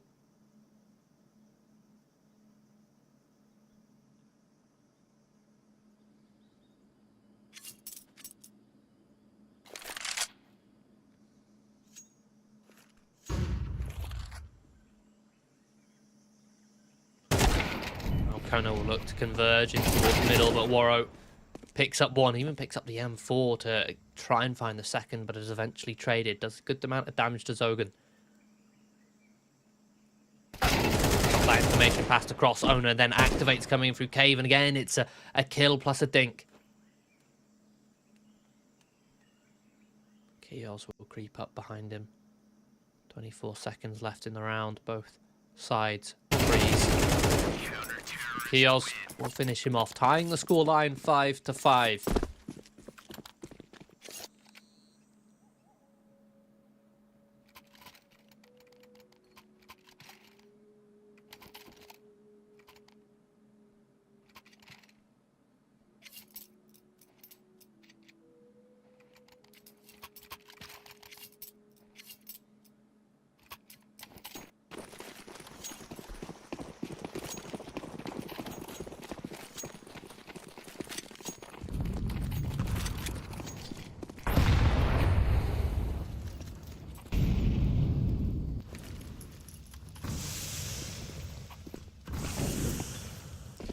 Kono on the Tech 9 investment. Pistols, Kevlar. They're going to be going for an all-in execution here over towards this B site. They storm up towards the slope, but Warrow finds one, and Kono are completely stalled here by the counter flashes. Venture is able to rotate in, and they're just going to mop them all up. I say that, CJ. 3 quick kills with the Tech 9. Landing some lovely headshots. Now into the 1 versus 2, but it's not clean. Crosshair placement. It's just off. Kono were hoping to at least try and storm that bomb site with an all-in set piece. Final round of the half. They'll still, well, at least be able to invest here, having saved enough for this. But again, Adventurers. This is 6-2 over the last 8 rounds. Kono had a 4-0 start. Don't forget that.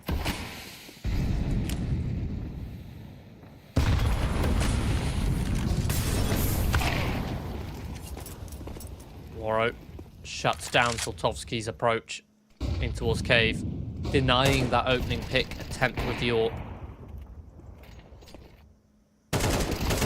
Fake reality aggresses in towards A main unnecessarily. So he's got 4 teammates grouped up towards the B bomb site, and he decides to push A main.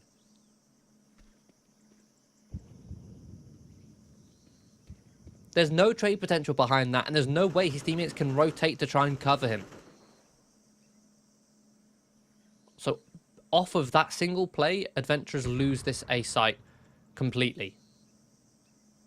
Just fed your head. Rotate in through Temple, but look at this from Captain Kircher. Coming in on the flank. Made his way through Donut. Circled his way in. Drops a smoke to block Warrow 2K from coming out of CT, but Warrow finds the kill. Finish the smoke. Incendiary. Well placed. Deny a safe plant on the corner. Buys another 6 or 7 seconds off of the clock. And the retake is being successful from Adventurers as the 2-man flank comes in. Amster, next to no health left, will be overwhelmed. Brilliant play from Warrow to set Owner up. Set Adventurers up for that retake. Finds Captain Kirk Molly to slow down that plant, and that's 6 in a row there. Adventurers.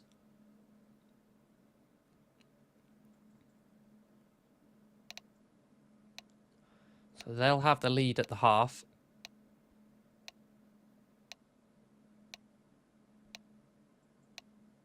But again, the CT side for Adventurers is definitely their stronger one.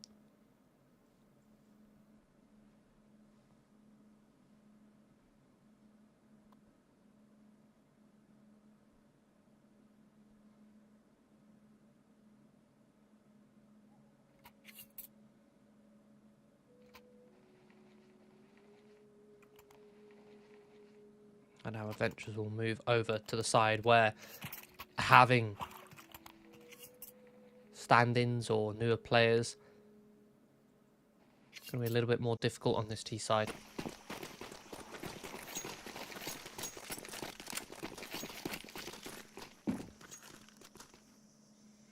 Not going to have set pieces to fall back on.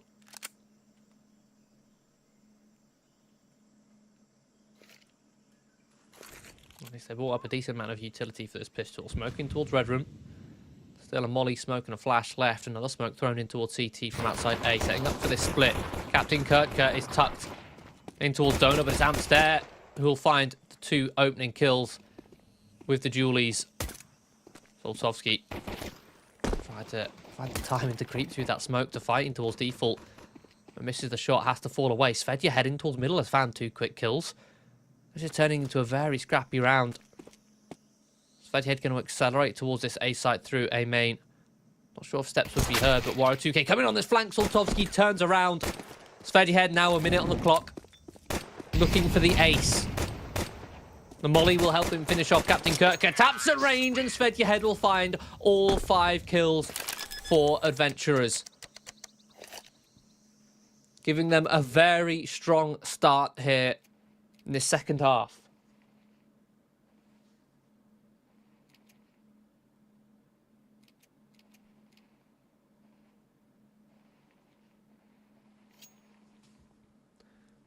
Kono now are going to have to wait for their economy to recover from losing the pistol round.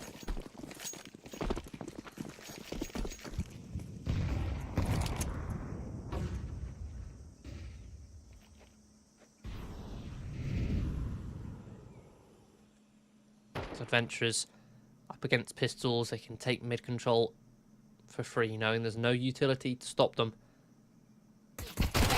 Fake reality back turned. Oh, receives a dink onto 8 points of health.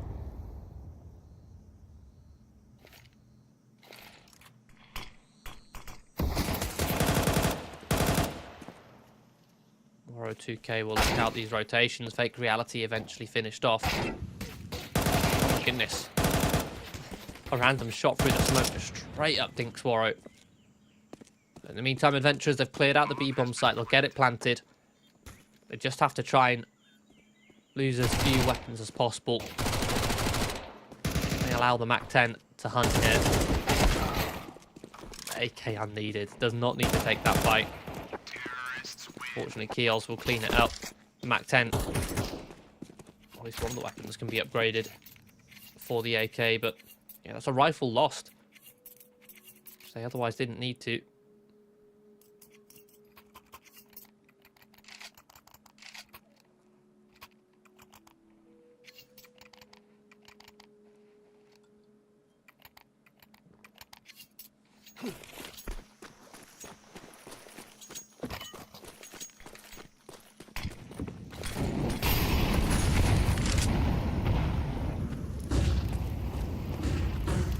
Molly's in towards mid, sped your head, just going to be using them to cross towards the box, but a double spam.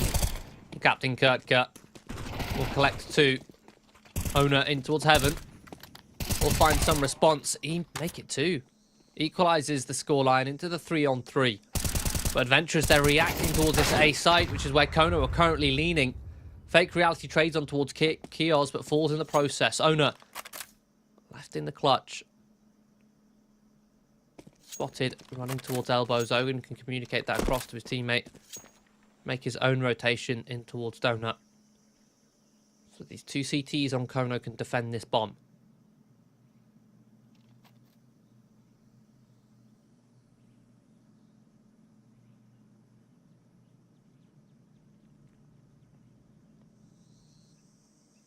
Hamster holding lovely off angle behind the big box. Will spot the shoulder of Owner. So Kono able to find their 6th off of a couple lovely openings from Captain Kurtka in middle. And a hasty mid-round reaction from Adventurers.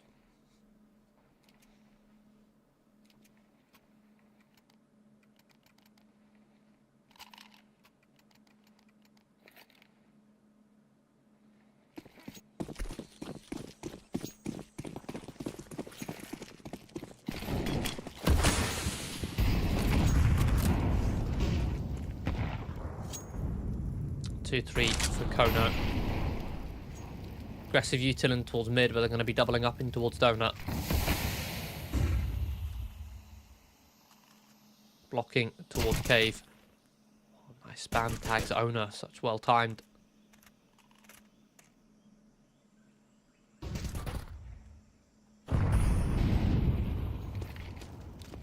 Adventurers starting to prod and poke here over towards B. But Soltovsky has the crossfire held with the MP9. This force buy for Adventurers there. What little utility they had was so soon faded. Another crossfire established from Kono in towards Donut. They actually go 2 for 2. Man advantage maintained though for Kono. Owner will make his way in towards Temple and a quick headshot towards Ogun. The health so low on Kono. They're just going to tuck away into the post plant. And Warro2K has tried to drop a smoke on towards CT, but it's actually landed on the bomb.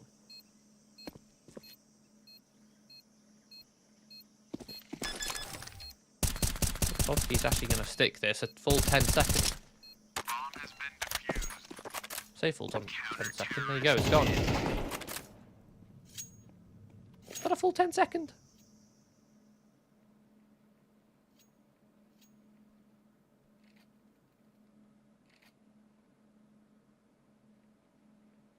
felt really quick.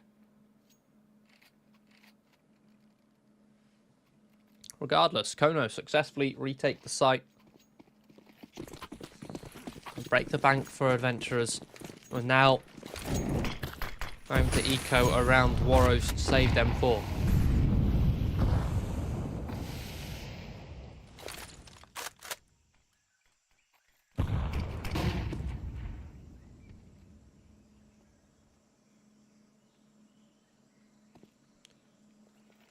Adventurers will creep out into towards the middle, hoping that they've caught a timing. Samster fell back. Captain Kirk gets in position here in jungle. And a messy spray will net him 3. A second flash in front of jungle. Amster actually blinds himself. Captain Kirk elects not to use it. Warrow and Ono will actually combine for 2 kills here. Issue is this flank is going to be quick coming from Kono. CJ closes out. Round number 17 with a double.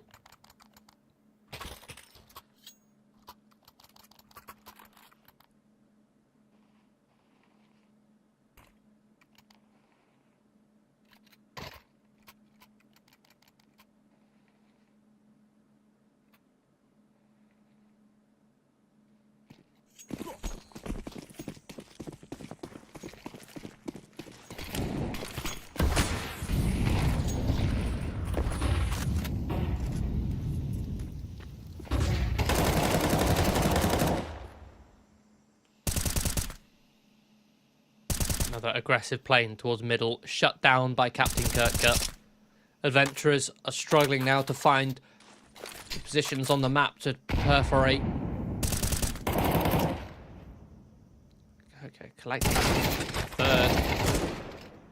Warrow again puts into the 2-on-2, a quick pivot to find the third headshot. This was a 2-on-4, now into the 2 versus 1. Sotovsky rotates in.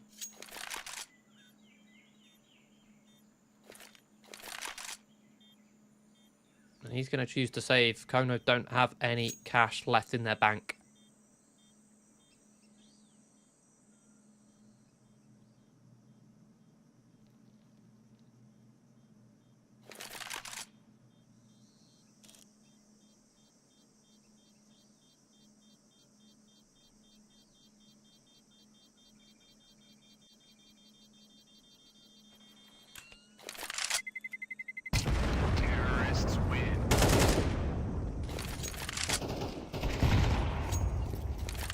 Adventures will actually hunt Zortovsky down, so no orb in play. Kono have their bank broken, and Adventurers get themselves up to 10. Just as Kono looked like they were establishing themselves as a stronger side here on Ancient. It looked like they were about to just shut down Adventurers. Captain Kirk are shutting down mid-control constantly. Warrow 2K comes in with a 3K. And unless this force buy from Kono can find much success, then Adventurers are likely soon to close out.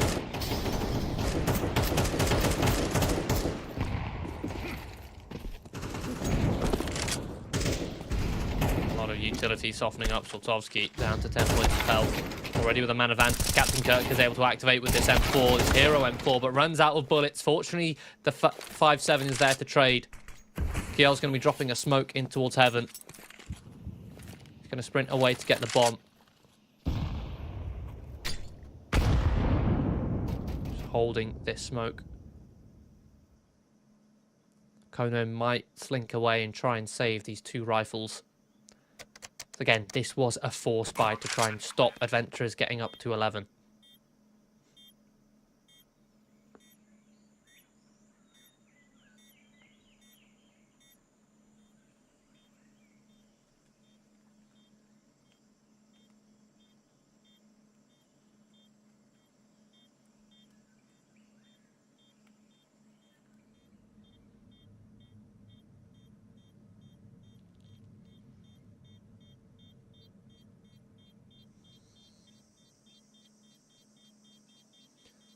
Warrow 2K will search.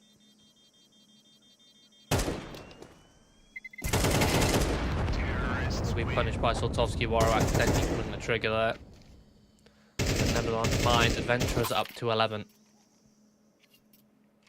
They just need 2 more to close out this entire best of 3.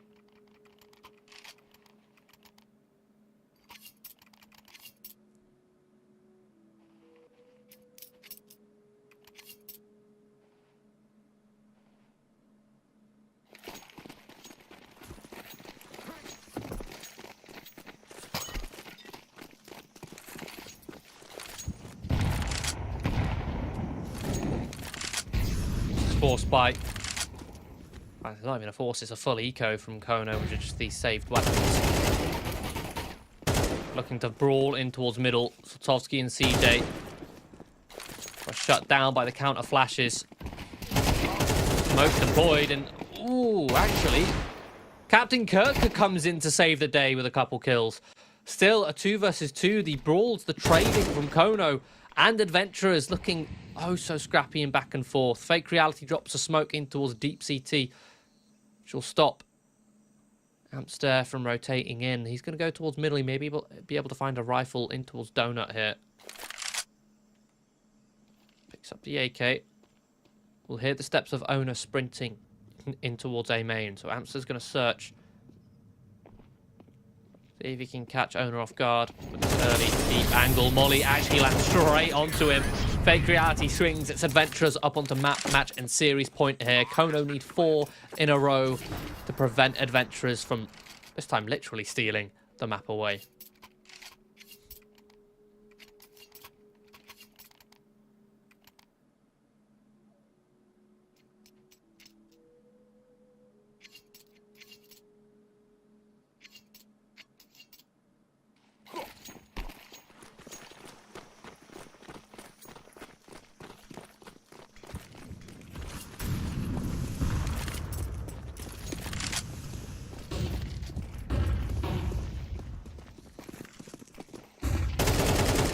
Flash.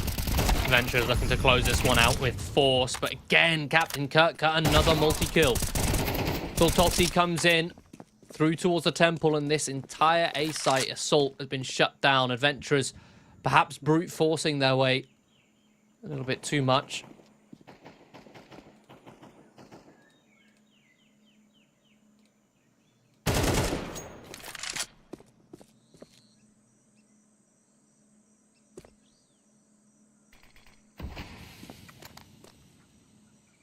Warrow left in the clutch, a 1 versus 3.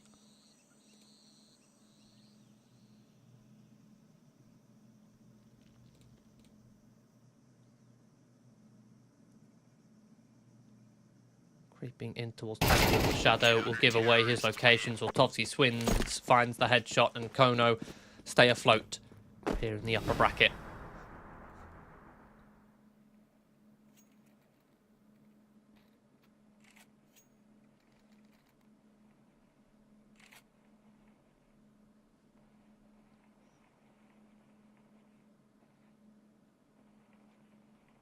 And look what that's done to the cash for Adventurers, right? That was their opportunity to just close this out, give themselves a 13-8, but they tried to force their way in towards that A site.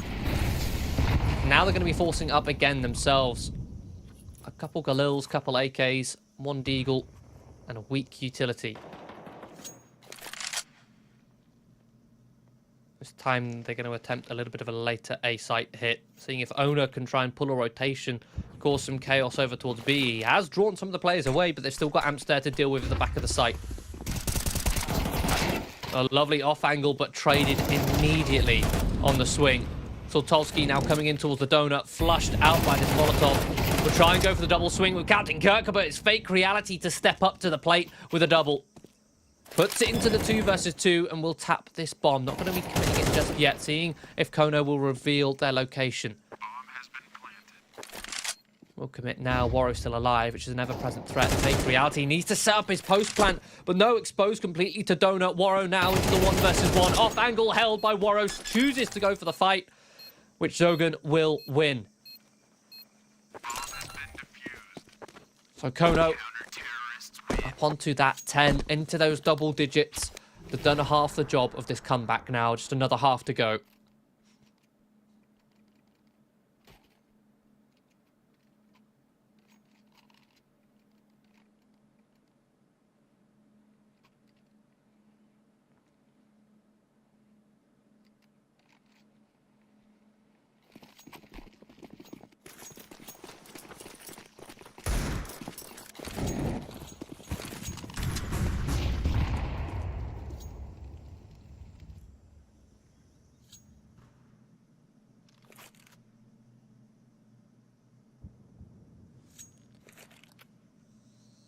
Again, Adventurers looking to try and hit this A site.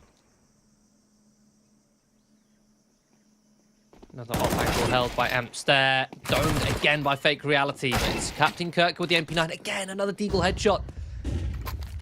The crisp, clean shots of these Adventurers players, something to be reckoned with. MP9 picked up for Kios, bomb to be planted. This is going to be a difficult retake for Kono, especially with temple control in the hands here. Fake Reality, beautiful headshot. Looking for the second, eventually will be traded. 2v2, time ticking down. Kios is alone on the site. They've got to wait for this late rotation from Owner. It's all on Kios. Oh, last few bullets on the MP9. Finds Soltovsky. Now Zogan tagged down low. Kios will finish it off. Adventurers will 2-0 against Kono, stealing both maps away. Stealing the map pick of Kono, but also stealing Mirage after a bit of a comeback there on the first half. So kudos to Adventurers there, especially considering that they're working with essentially 2 stand-ins there in that scenario to get themselves now into the upper bracket final. Kono will move down to the lower bracket. They're not out just yet, and they I believe they will be playing tomorrow up against Gen 1. So join us tomorrow for those lower semi-finals. We've got Johnny Speeds versus Leo and Kono versus Gen 1. They'll be coming onto your screens in the morning. That's us done for the day, though. We will see you tomorrow. So thank you for watching.